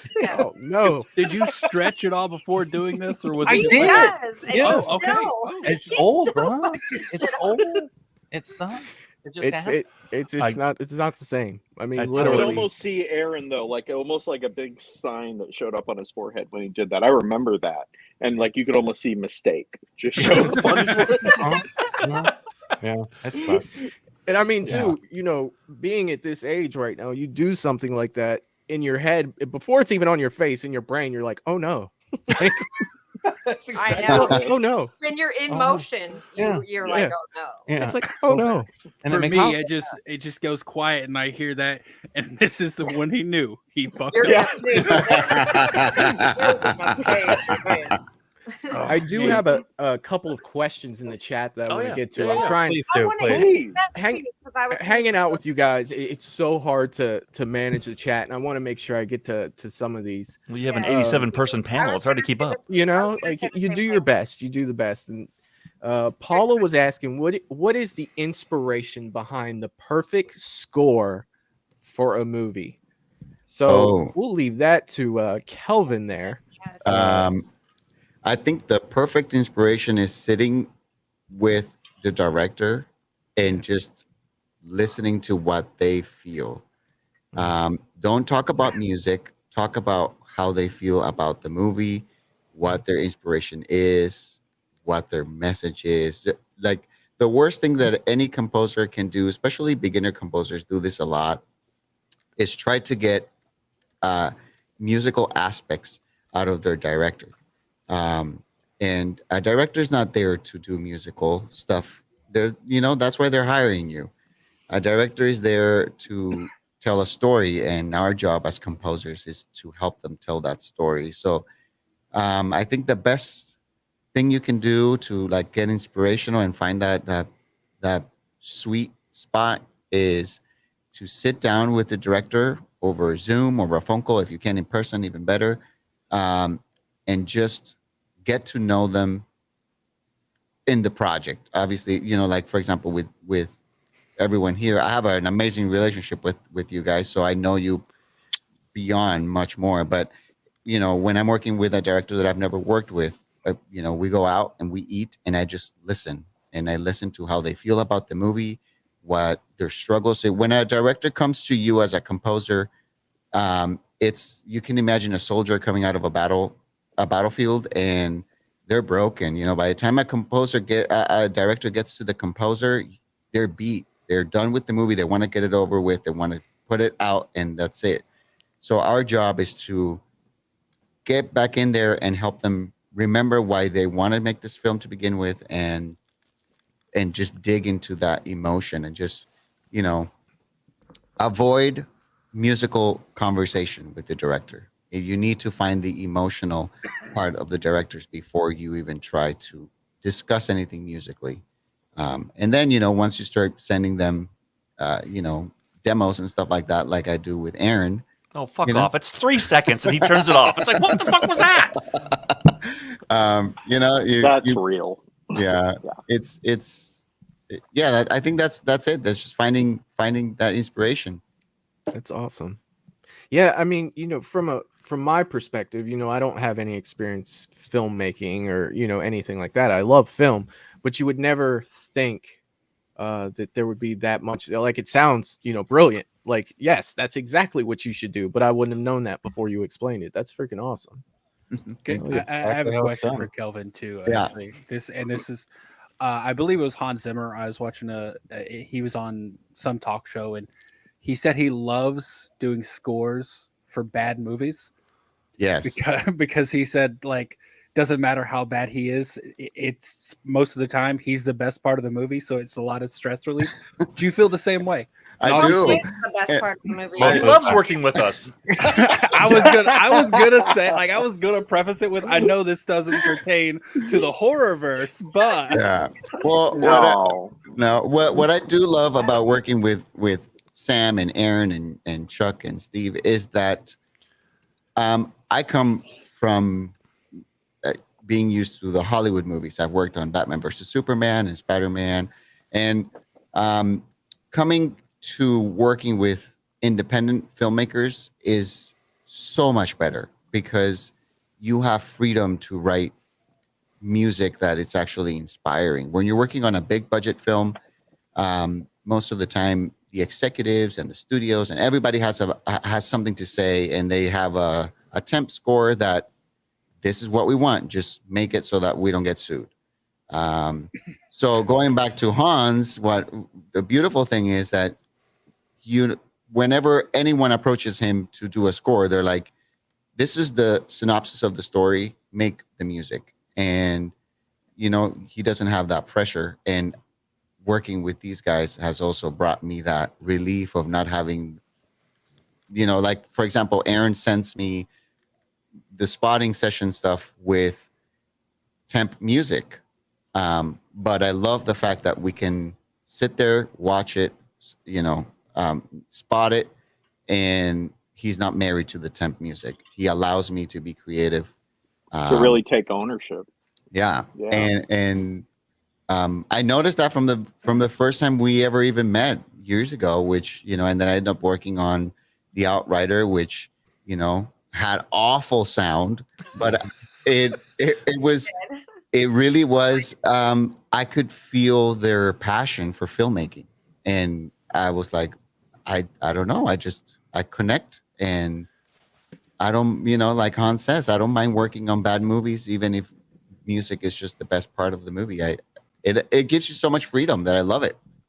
Yeah. Okay. I just wondered if that was a common feeling amongst composers. And one of the things I don't even think we talked about, but with Michael, score is so important. Like he has such a distinct sound attached to the character because of that first movie, because of John Carpenter. Is it, I forget who said it, but what you said there with a big budget, them saying, here's the temp score, just make it so we don't get sued. There was someone I heard talking, and they're like, make it so that we do get sued, but they don't win. Yeah. And like, that's how close they wanted it. Like, That is that is something a perfect way to put it? Yeah. Yeah. And so is that, with the whole, with Michael and having such a distinctive score, is that something you found like intimidating to work on? Like if you have to do any of those sort of sounds? No, I do bring some nostalgia to the movie with some certain sounds and stuff like that, but I make it very unique and my own in a certain way. I know that previously there's been very like in your face the themes. I'm doing what Hans did with Superman. I'm bringing my own sound to these Titans. That's awesome. When you're talking about score and Superman, you're hitting all the right buttons for Michael, because like that is one of his things, is the score specifically for Superman. We've had this conversation. Michael and I are so much alike. That is one of the best fucking scores, dude. It gives me fucking goosebumps. If I see fucking Henry Cavill putting his fucking fist down in the snow and him taking off flying, I cried when I saw that scene. Well, here's the thing, like in the nuts. For me, Superman, 1978 Superman is probably my favorite movie of all time. If I really think about it, and I really go back to the movie that I've watched the most throughout my life, and the one that I would want to watch over and over and over again. So when Henry Cavill's Superman came out and I saw that trailer for the first time, and it's exactly what you were talking about, Aaron. His fist was down and you see him take off. It's just like, I know. Oh my God. Yeah, like he's back, baby. Like, don't get me wrong, I love Batman, but I've seen Batman so much lately. Yeah, the man is back. You know what I mean? To me, like it'll always be Superman. But I think and that the way comes that with he my simplified it, like what they did was they took away, a lot of ways. At least, and I'm not a music person specifically, but like the way that Hans Zimmer took John Williams' score and boiled it down rather than completely rewriting it. Like he really, there are a lot of the same notes, but just taking it and simplifying it to the point where you don't even remember the John Williams of it was really amazing. Yeah, it's amazing. It's absolutely amazing. And I'm with you on the 78 because I literally, I think, watched that a month ago again. Same. Roughly a month or two within the last three, for sure. And I'm bawling, and it's still a great fucking movie all the way across the board. And I'm like, God, the feeling, even the fucking 4-minute intro is worth sitting through with the names coming up. It's that fucking good. You see Gene Hackman's name, you're like, I love everything about this. As soon as it starts. Yeah. And I mean, the things that pop out to me, the most in that movie, one of the things that nobody really talks about too much. I mean, You've Got Me, Who's Got You? Yes, that's fantastic. I love it. Best thing ever. But when Superman and Lois have that first conversation on top of, the building in her apartment, where they're outside, that's a lesson in dialogue, people. That is the most believable dialogue about an unbelievable thing that I've ever seen in my life. Their chemistry is ridiculous. Just their conversation. I look at that, and then people talk about, well, dialogue was good in this. It's like, yeah, but it's not Superman 78 good. That's my right. That's your comparison. Your measuring stick. Yeah. Bro. I'm with you. I mean, with the Hans Zimmer, you know, the newer stuff, I believe that the song is called something like "What Will You Be Doing When You're Not Saving the World?" Yeah. Like Yeah. that was brilliant. Like that sound, like that's something I could put in my car and listen to while I'm driving down the road because it's so I good. have many times. It's freaking beautiful. And I mean, that's something with Superman. You've got to have that sound. It's kind of like with Michael. You know, like there's certain feelings that a score is going to have to do for that character, you know, to make him who he is. And I'm sure it's the same for Batman and, you know, the rest of them. But Superman, that's got to hit you hard. Like that's to me, or it's not worth doing. And I think, you know, John Williams killed it, obviously, and Hans Zimmer killed it for Henry Cavill's Superman. I am a little nervous about this new Superman coming out, but we'll get to that once it, you know, gets there. Yeah. We'll see. A little nervous. But Wayne had asked a question. He had to take off, but hopefully he'll see this on rewatch. What's the worst movies that CCC has ever seen? Like, do you have your worst movie ever? Mine's easy. But we're not asking me tonight. Aaron, let's start with you if you can think of something. Oh, sorry. I thought you were Oh, starting Sam, with go. me No, because go. I got one. We'll just go down the line, or you guys can skip and pass if you want.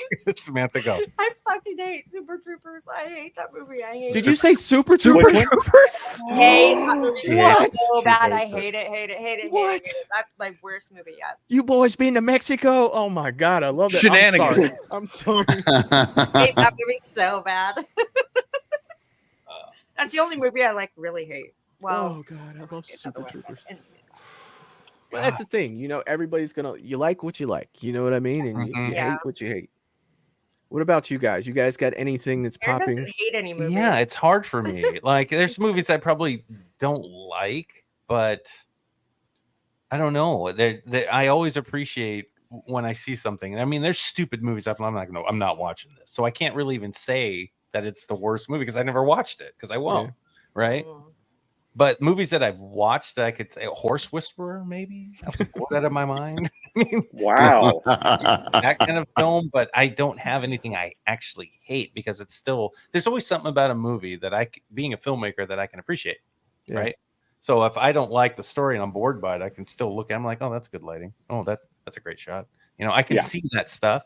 So it sounds good. You know, I can do that, which I appreciate. People put work into it, so I don't know. I don't really have anything I really can say I hate. Have you seen Jeepers Creepers Reborn? Yeah. No, I never watched it because everybody said it was so bad, and I love Jeepers Creepers, and I don't want that. That's like that. I don't want to be tainted. Yeah, I don't want to be tainted. I don't want to. Yeah, it's that bad. So gosh. You know it's bad when you're at a horror convention and the guy that plays the creeper in the first three. Now, granted, he wasn't in it. You know what I mean? So he wasn't in the fourth one, but he's like, man, that movie's trash. And he's like, I'm not even saying that because I'm not in it. He's like, you should check it out. And I did But because it helps. the creeper tells you to check out the movie. You're going to watch it. You're And I gonna watch did. it. And it's just like, Oh, wow. that's too bad. Okay, well, yeah, I've never watched it, and because I love the first two especially. Yeah, I like. I never watched 3 because I heard people talking shit about it. 3 was interesting. Like it wasn't even so. I feel like what's so bad about Reborn is the technical aspects. Like the third act is all on a green screen, and it's like you telling me you couldn't fucking go to just some random forested area and set up a camera. Right. Like right. It's not that hard. It like was raining. It's really the technical aspects Okay. of Reborn that make it so awful. I mean, the story's not great, but it's also like it's just compounded by the fact that it's all green screen. Like the creeper looks awful. Like you can tell like the face is like latex rubber, and like there's a point where it gets like hit and you can literally see it like bouncing because the latex is moving, and you're like, oh, this is it's not good. That's so but bad. Yeah, well, it's just like I'm watching a whole movie on a green screen is how I felt. Yeah. You know what I mean? Like it was just really, really bad with that. Have Cheetah Will View has said John Altman did a nice job with Superman. I Return. agree. I do agree. too. I think there was one specific track from John Ottman's thank you. Superman Returns that I really love, and it's the one where he's got the plane that's coming down, and like they had this really cool, like kind of demonish, almost choir thing, and it interwove with John Williams' original score. And I thought that was really cool. I liked it. It's not Hans Zimmer, it's not John Williams, but it was pretty damn good. No joke. And I'll tell you this can I about talk that. shit on a movie real quick? Though, man. Oh yeah, Please. yeah. Like Green Lantern. Green Oh, Lantern. yeah. And I say this because like I literally have a Green Lantern tattoo, and I love comic books, and I'm like, it was so mid that I couldn't even be interested. Like that was my worst. The one thing that they did good in that movie was casting Sinestro, because that Agreed. guy looked just like the comic And book. Kilowog. Like, I love, seriously, Michael I was Clark like, Duncan man, they was a got the great right Kilowog. guy. Oh yeah. So the worst thing in it was Ryan Reynolds. Yes. Great Deadpool. Horrible Green Lantern. So are you a Hal Jordan or a Jon Stewart, a Kyle? I love Jon Stewart. Okay. My personal favorite. I really I could go on for an hour about that. I'm sorry. I will stop, Eric. Thank you. Oh no, you're good. Any other terrible movies? Because I want to throw one out there, and it's one Michael and I have talked about before. Do it. Throw it out there. I feel like I should not start talking about terrible movies because being in the position that I'm in and the things that we also do for ourselves and the shows that we have, It makes you feel I guilty. have watched a lot of things to where it was just like, no locals. You made a movie. Yeah. Oh no, and that's true. I mean, making Yeah. a movie in and of itself It's hard. is amazing. Yeah. So when you make a movie, even if it's bad, it's still amazing. I've made shittier movie. movies than Green Lantern. Oh. Yeah. Yeah, but here's the thing though, like, That's and I mentioned this earlier about the fan films. Is I try to never talk too negatively about the fan films because this isn't a studio. This Right. isn't like multi-million-dollar entities putting millions of dollars out there to make this film. If you fail at that point, you deserve to be knocked a little bit. But if it's people with their Canon DSLR and some can lights they bought at Home Depot going out there to make a film, like, I'm never gonna bash that because you put passion into making it with very very little, like what you had. Thank you. That's how we made the Outrider. The Outrider that Sam was ranking on just now. That's exactly what we did. There's nothing wrong with that. Like you did what you could with what you had. But if you had if you had Green Lantern millions of dollars and that's what you put out, I'm gonna shit on it a little bit. That's not great. That's a good point. The budget does matter, I think, because we have done almost everything that we have with almost nothing, like almost no budget. So I do feel like there's Tens something of to be dollars. said about what you can make with nothing. Yeah. And what And Green Lantern, I don't know the budget for Green Lantern, but I know it was in the millions. Probably. Yeah. Like 180 And million, Jeepers I think. Creepers, the Reborn, probably. I mean, I don't think it was in like multi-millions, but I guarantee it was at least $1 million.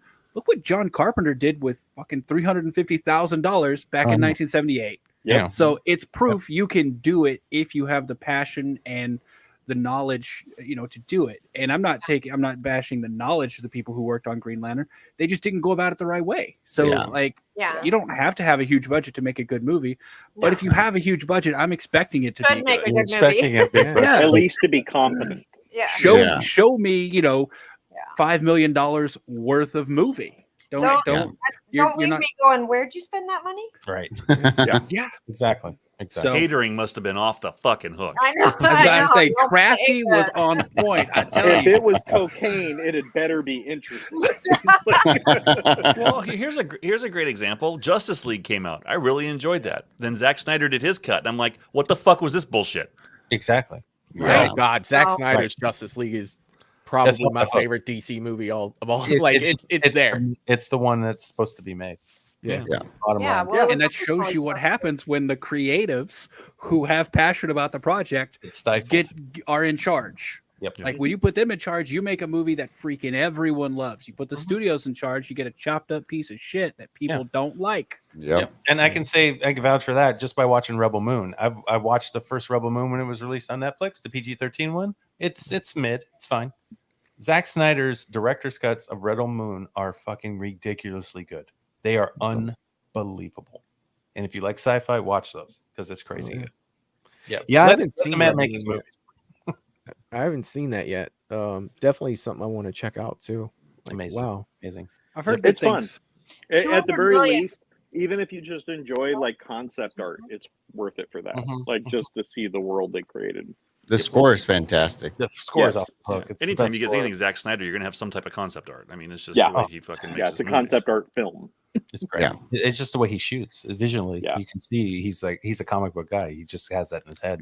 I love it. I All love the way it. back to If he couldn't 300. fight with everybody, then it would be. I don't think Zach does Well, then why does he always get screwed?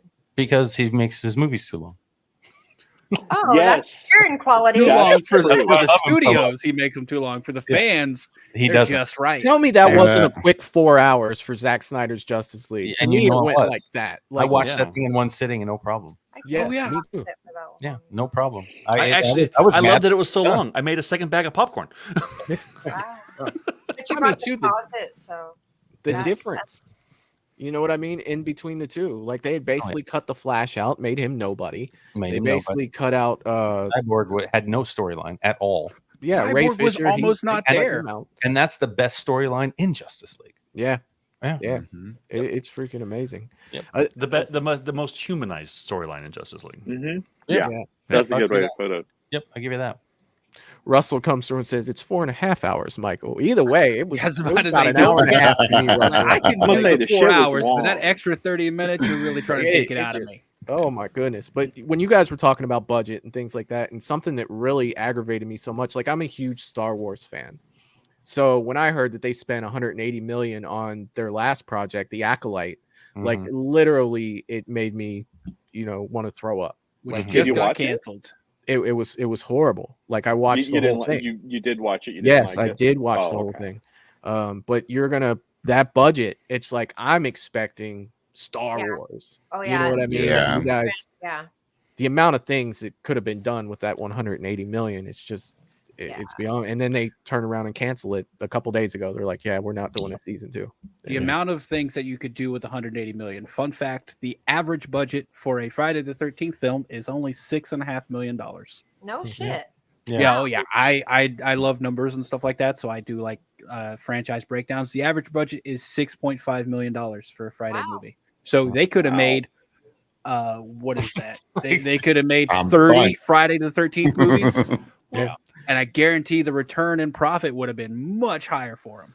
I feel like development gets a really bad rap on stuff like that, though. You look at like 180 million, and you're like, back in the 90s, they would have had a movie sitting around for 5 years, probably costing 10, 15 million just to try and pay writers enough to make it really good. And then they would make it. And now it's more like, okay, we have a script, we have a series of people we want to do it with, we're going to make that film. And then they kind of shove it into existence. And then we're shocked that the end products aren't as good. It's too bad. It is too bad. A lot of first drafts feel. It was like Disney had a workshop and used the Star Wars idea of doing it and brought in everybody to, hey, you want to help make something today? Yeah, and they did that. They literally had a big writers' room that started with it, and then they kind of broke it off. But Well, I can't stand the whole thing where something does well and they keep doing like more and more and more, and it's just like, come on, like come up with something different. Like stop, don't do like or take breaks. Like stop, just do something different. Because some of us though do like those kind of things that continue. Like I mean, but that's what Friday the 13th is all if they're about, right? good, Yeah. if If they're good, right? But don't tell me I'm gonna watch John Wick 5 when it comes out. Oh yeah. I'll be in the theater opening day. No problem. Give me a 3-hour John Wick. I'm good. The last one was what, 2.5 hours? No But problem. that's how Fighting solid through all we're that talking- fucking thing. But that's how solid. That's something that's kept people. Yeah, but sooner or later, I think everything. It's like in Dark Knight. You hang around long enough, you become the villain. That's what happens. Well, just imagine if they would have done like the Avengers films. If they would have done Endgame and they just went, "Screw you, we're waiting for 5 more years. We're not Would have doing been shit perfect. for 5 more years. Taking a break.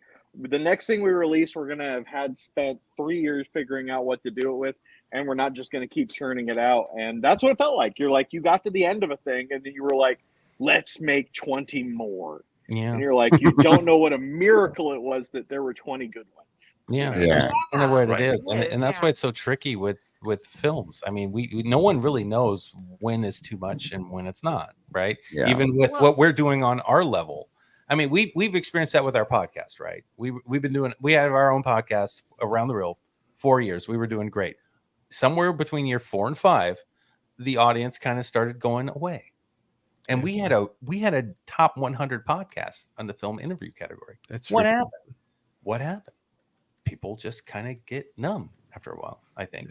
And I think that's just the way it is with kind of They everything. need new stuff or more exciting things and stuff like that. And if you can't keep them, if you can't keep them on, It's their tricky. toes, yeah, it's hard. Well, from a post production guy perspective, just keep bringing all of those movies. I don't care.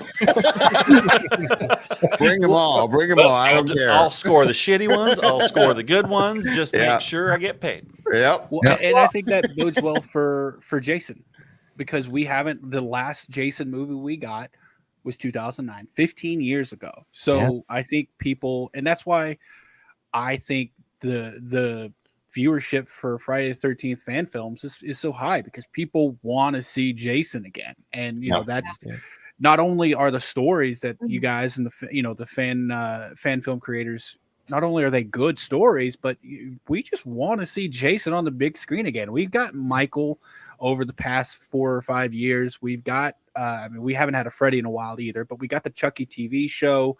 We had a new Leatherface in 2022.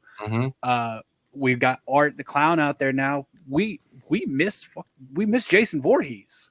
Yeah. So I think, with the 15-year break, I think Camp Crystal Lake, I'm just hoping Camp Crystal Lake doesn't do that and get a story going to where now they're going to try to, when they said they're making a Jason film universe, I was like, oh God, don't do that. Give me a good movie.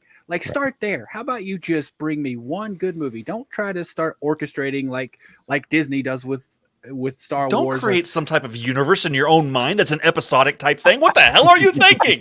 I knew exactly. Joining us on tonight's show as we talk to CCC Entertainment Group about the Horrorverse. I'm just saying for because they haven't. We haven't gotten a good Jason movie in 15 years. Yeah. Why do you want to complicate it with trying to make a show that also works with a new movie, possibly video games? Just start with giving us a damn good movie and then hook me in. And now I want to see more. It's all the right thing. I know it's all the right. All of it's good. Yeah. Yeah, and all of it could be good, but you're adding more stress on yourself. This ties into what you Aaron said about the whole numbness thing after 4 years. All the they're trying to crank out so much Star Wars stuff. It's inevitable that some of it's going to be bad. Yeah. Don't do that with Jason Voorhees. Yeah. How about you ease your way back into it? You've got 15 years behind you. Make a really, really good movie and then go from there. Well, all the best things take time, right? Cheese, wine, whiskey. Yeah. All the There best you go. things take time. Yeah. So yeah, hopefully.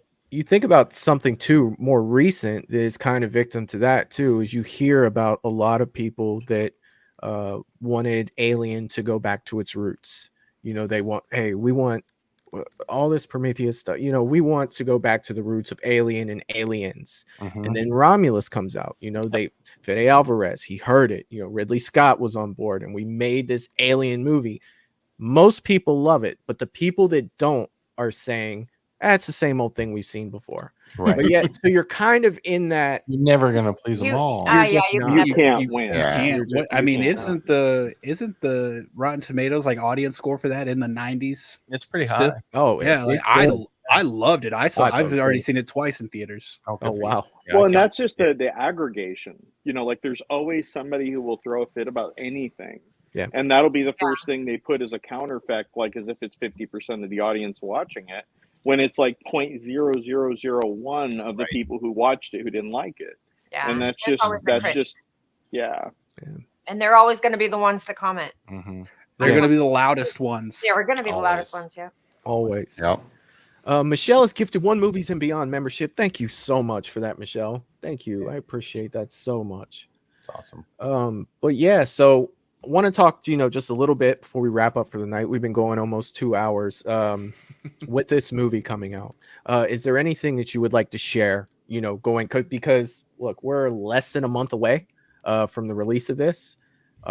All of us definitely excited, not trying to get any spoilers, but is there anything that you guys wanted to talk about, with Jason Voorhees, The Hunt coming out before we went? Any links that you would like to throw out there? Is there any way that we can do anything to support this at this point in the filmmaking process for this movie. And I'll start, just kind of let you guys go with that. Chuck. Chuck, you want to handle this? Chuck, you want to? It has been a lot of fun making this movie. We have had an opportunity to work with some of the best, absolute best talent in the Pacific Northwest, and we say that each time, but each time we do something else, we get more added to the family. And we get that. We get that with our Real Fiction Studios. We got that with the special effects. Honestly, Real Fiction Studios, getting ready to do their own movie, didn't have time to do it, but they did come in and they acted with us in this movie. Yeah. And That's so Michelle and awesome. Jason and Naomi, they all did wonderful things for us, in front of the screen instead of behind the scenes. And that was amazing. They'd be able to experience and have them part of it. We've got, we got bikers, we got motorcycles, we got, chains, paying homage to that fucking Kane Hodder look from Seven. I went out and racked up my fucking nuts to make sure he got the chains wrapped around Jason for They really were ratcheted up. That was you have his no fault. fucking idea. That was the most inappropriate thing I ever created to put on myself, and I've made some weird shit. I know. I bet you have. To be fair, you asked. No, he didn't. But no, just the talent, and like Aaron said earlier, and it's one thing that we live by. It's like, we're not in competition with you as a filmmaker. We're in competition with the thing we just finished. Yes. And if you all like to Wake in the Dark, if you all like The Shape, and you guys like the episodes working up to Wake in the Darkness, you're gonna love the fucking Hunt. So pay attention. Oh yeah, absolutely. So that was a great quote, Chuck. Just Agreed. Also, watch A Will and a Way and the Giant Pacific Octopus on Tubi, and The Outrider. And normally Chuck does this, but I was going to throw these ones in there. So. Oh yeah. Those are the other movies we have out there on the planet. So I do have a question. Yes, the gentleman with the great beard. Yes. So you did say there's a strong possibility of a phase 2 is what we called it, but where you get into more your own original characters. Is that something like in your mind's eye and your dream that you think could get really big to a point where it does go to a bigger platform other than YouTube? Is that something you see happening? Okay. Absolutely. Yeah, I think the first character that we have in mind, somebody that we wrote, 2000. That movie took us 7 years to make, so never mind. But it was in the released in 2017. 17. Yeah, there's a specific character that I know when I was writing it, I fell in love with, and Chuck actually portrayed that character, and it is a great. It's a really cool character to bring into the Horrorverse. It's so multi-leveled. If you think of Dexter and whatever other slasher that you could think of that is brutal, that is this guy, and it's such a fun fucking storyline for him. You had me sold at Dexter, but he's got just this great persona. He's funny, but he's brutal and so demented in his thinking and so warped, and he's conflicted inside with so many different variables that I don't want to give away if we ever do it. But it's a great character. And I was thinking, and when we were talking about this early on in the Horrorverse, like, God, Chuck, if we can bring that character to this, that would carry us. We could go everywhere with that, and what other characters could this person end up meeting and then end up going to battle with or needing to help.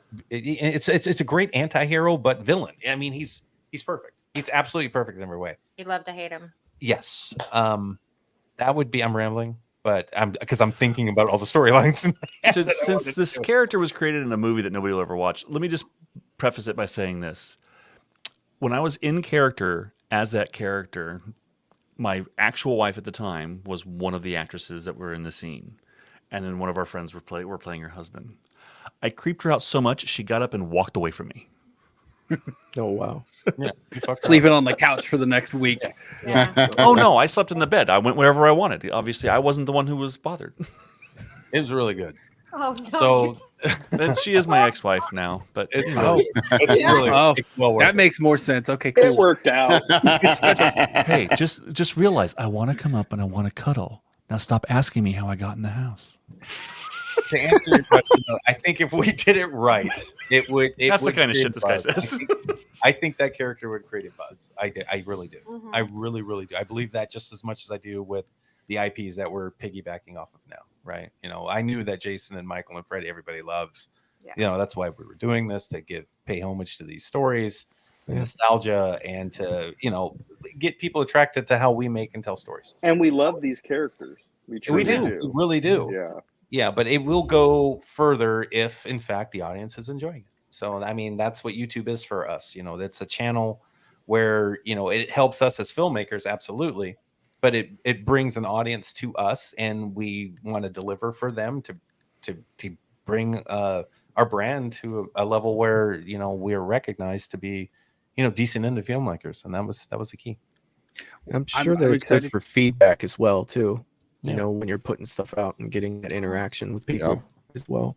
Yeah, I'm really excited for the original characters. I mean, obviously, I love Jason and Michael and all these characters, but I'm really excited to see what you all do with original work. I mean, you never know what's gonna hit these days and become huge. Like, look, Art the Clown was a short film in an anthology movie. Yeah, in his beginnings, and now he's like a worldwide phenomenon. You never know what's going to hit. So I'm really excited to see these original characters you guys come out with and what they can do.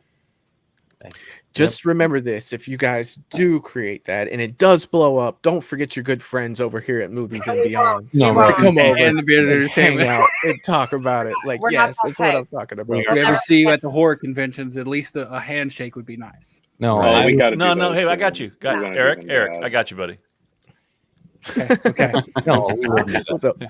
Good beard. I missed. One question I have been wanting to ask this whole time, and it's probably something you can't answer, but is there a possibility that we will see Jason Voorhees in a hockey mask?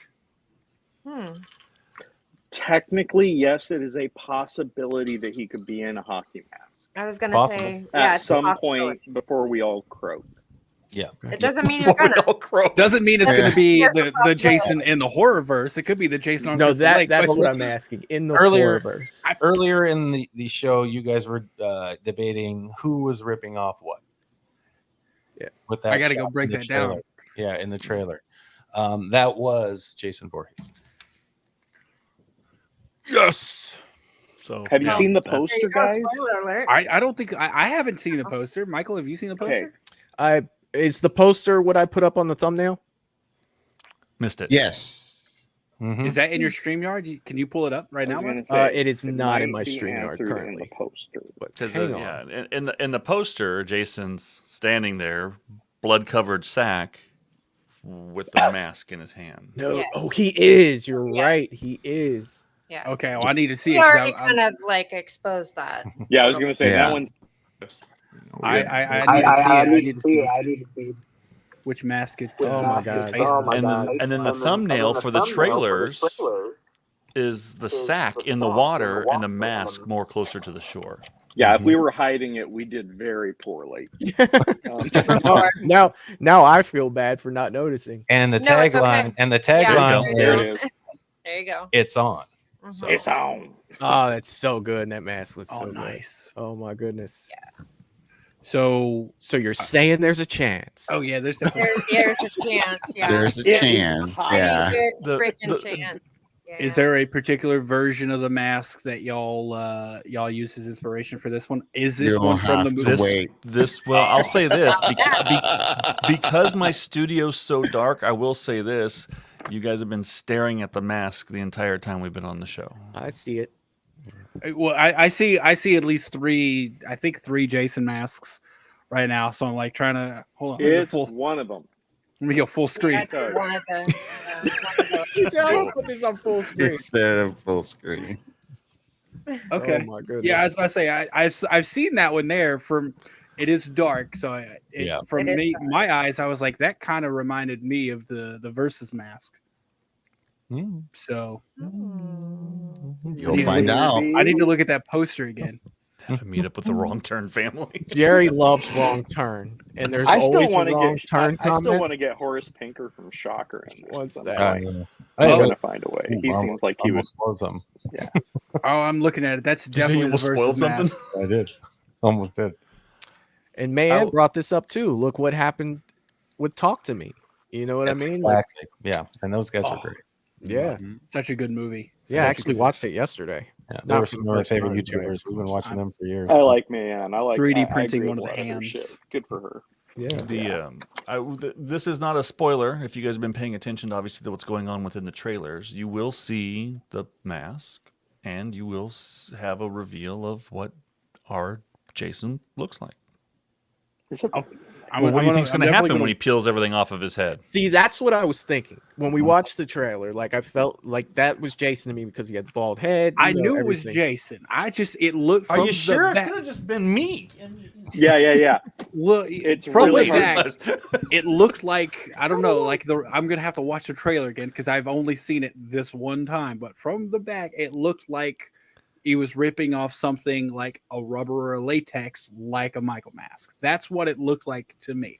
You So may I'm not gonna have to be go. wrong, Mr. Bearded. I'm gonna have to go rewatch it. But my immediate thought was, okay, why is Michael ripping off the mask? And then I noticed that head, and I'm like, why is Jason ripping off a Michael mask? And then it was like, why does Jason have on a Michael mask? It got so crazy in there. So and very quickly because the trailer's not that long. The implication of just that one thing, Jason Voorhees ripping off a Michael Myers mask, is crazy. Something I've never seen before, never even thought about before. That's crazy.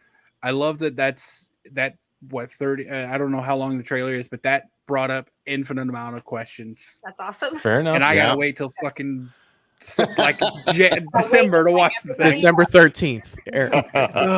Friday the 13th. Friday Yeah. the 13th. Cool thing is too is that September 13th is Friday. I was about to say, holy Yes. shit, that is a Yes, Friday it the is. 13th. That's very good. Chuck. That's where the pressure of making the music in less than a month was thrown at me. Oh, We that makes don't total need to sense. talk about that. When we wrapped filming at the end of July, Aaron was pushing to get it out before the end of August because he had kind of hinted that online. Mm-hmm. And so we're sitting there looking at everything, and I'm sitting with my phone one day, and I just happened because I was getting ready. My daughter gets married at the end of September, so I was looking at the calendar. I was like, "Son of a bitch! The next Friday the 13th is in September," and so I dropped that in the group chat, and thinking that Aaron was going to get pissed because it's like, "Oh, we're not going to be, to release it in August," and then Kelvin's the one who jumps in. He's like, "How fast do you want me to do this shit?" Yeah. 70 something or 80 something minutes of music in less than a month. Not even John Williams can do it. But you know what? I'll pull it off. You're better. I'm bringing a little bit of a team. I'm bringing a little bit of a team. So I did like 50 shots in 2 months. You can get it done. You'll be fine. everything that Kelvin's shared with us so far with the score is fucking phenomenal. Yeah, it's So you worth guys it. are gonna And some of us aren't listening to it. You're gonna love it. With intent to some of wanting us to are witness Yeah, it that's all true. on the 13th. I was I've giving listened. myself a bit of a break and just being like, I get to watch it all together. I'm like trying a real not to movie. do it. Oh, it's so Yeah. good. It's so fucking Living in the I same can't house wait. with Aaron, though, you kind of hear every. Yeah, I'm sorry. 'Cause I'm like, holy shit. It's good. Okay, so do we want to go ahead and set the date for September 25th so the message board stops blowing up telling us "fuck you"? We're not waiting until December, or do we want to set that for December? Whenever Michael would like to do it, we can do it. Yes. Let me look at You the. guys, this has been great and fun, but my dog has to potty, so Go for it, I man. gotta go. Sure, Hey, blame the thank dog, you not for the coming. kitty. No, I don't want him to potty on the floor. So bye. Thank you for Thank coming. you so much for coming. Piss. Yeah. What? I just looked at the poster and I make replica Jason masks and I just made one and I'm like, those washers look pretty familiar and those are only on one type of Jason mask, so Okay. it's a good one. It's a It good could be. one. And I we didn't say that's what it we was. posted the mask online. It's not a fucking secret. I I'm mean, not it's- saying that's what it's from. Stop. I was like, what's the inspiration Spoiling for the mask? So I like that mask, and I just made the first one of those that I've ever made because it's a different different mold. It's an interesting one. Our I love masks that were you from know the difference that much, though. Yeah. I absolutely. This is not the level of fan. Like, I love horror movies. I'm not that level of fan. Like with Peter, he'd be like, "Oh, well, this mask, bro." Yeah, like it would exactly. be, and like all the little differences. And I'm like, "Good for you, bro." I did not know what the fuck you're talking about. When it comes to Jason masks, they're each unique. Oh, yeah. And it's Each so one is funny very because unique. Chrissy, she's like, because I make them, I got at least 4 within arm's reach right here, all different ones. Some of them aren't painted. They're all just hockey masks. It's like, no, there's such distinct differences. Like, I can look at the eyes and just the overall shape, like how circular it is versus how elongated it is. That's so cool. And be like, oh no, that's definitely a part 3. That's a part 7. I can tell because this chunk is missing, and that's how. Even though the pre-Uber Jason from Part 10 now also has that chunk missing, but it's so distinctly Best different. Jason film. Best Jason film. Which one? Part 10? Part 10. Best Jason film. I Bar just layered up an Uber Jason mask with Bond and start sanding awesome. to sell. So our mask was made by fiberglassmask.com, the same guy who Peter always sells for, who makes all of his stuff that he displays. And well, that's what we did. I went to him and I designed the mask with him based off of one of the ones that he had that was not a specific mask from a specific movie. Mm-hmm. And then I said, we need to make it look like it's been in a lake for a long time. Yeah. Yep. So Well, from the poster, it's a great looking mask. It does look like that's artwork, or it might be a photo just with some because you do see, I think you see the sack laying there, but it might be a photo that's heavily stylized. But it is fully, it's a photo with somebody painting over it. Okay, it looks and don't say shit because the painter's on the panel. Yeah, it's me. Yeah. Oh no, it looks really good. Person painted over it, but I'd probably make a replica of that mask for myself just to have. Once I see it in the movie and see like more details about it, I'm proud because, like I said, it looks very similar in terms of shape. And straps is the one I can make. So I you like can make to it do yourself, or you can you can buy a screen used mask possibly after we get done with the whole series. Oh, okay. So if that's an option, is that something like? Is there a link someone could go to? Do y'all have crowdfunding set up for you? I said that before I had a plan, so not that we have it this time.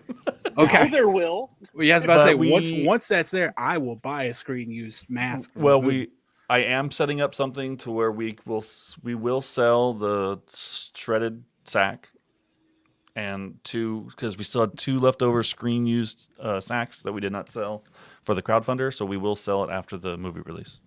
That's awesome. Nice. Okay. Yeah. Oh yeah. So yeah. Definitely. Make sure when you guys do set that up, that either one of you guys send me the link over so I can push that on the channel for you guys. Absolutely. Like, yeah, I'll do the same thing. That's awesome.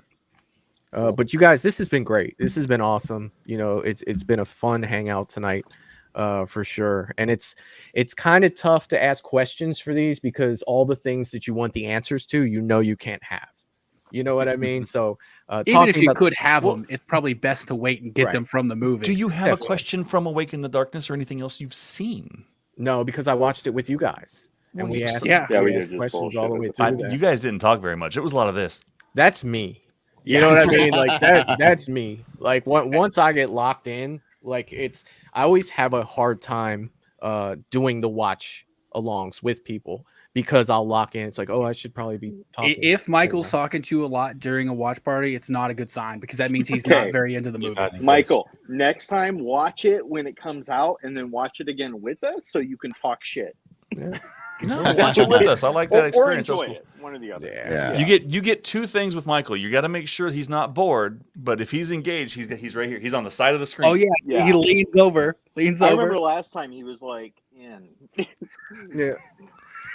Yeah, I do it with watch parties all the time. Like I can't help it. That's we're gonna sit back and pay attention now. I can't do that. If I get too comfy, I forget I'm on a screen. And I'll just do it. And Eric be over here digging his nose. Yeah, I'll just be saying some shit. Like I'll start throwing things out there that I don't need to say. So like I gotta try to stay engaged. Yeah. Like I usually keep myself up on my other screen. That way I can be like, oh yeah, I'm watching a movie. Don't forget people can see you. Just as a reminder, or something bad will happen. Good night, man. Hey, good night, man. Yeah, good night, and congratulations on being a 4-month member, man. It's awesome. Thank you so much for your support. But we're going to go ahead and get out of here for tonight, and I'll talk to you guys for just a minute backstage. Still? I'm kidding. Yeah, of course. But I want to thank everybody who came out tonight and make sure that we're supporting Jason Voorhees the Hunt. I can't wait for this one. God, you guys, like seriously, this has been awesome. Thanks again for coming. Yep. Thank you for having us. Thanks everybody for being in the chat. Yeah. And I want all you guys to come back when we watch it. I think that'll be an absolute blast for sure. Please join us. Yes. Yeah, definitely. I can't wait. All right. With that being said, we're gonna go ahead. Oh, I see Samantha's back, and she might not even know she's on the screen. Here she is. Dog's done pissing. Just in time to tell everybody goodbye. But thanks again, everyone, for coming. And with that being said, we'll see you guys next time. Thank you guys. Peace. Bye, everybody. Toodaloo, motherfucker. Hey, you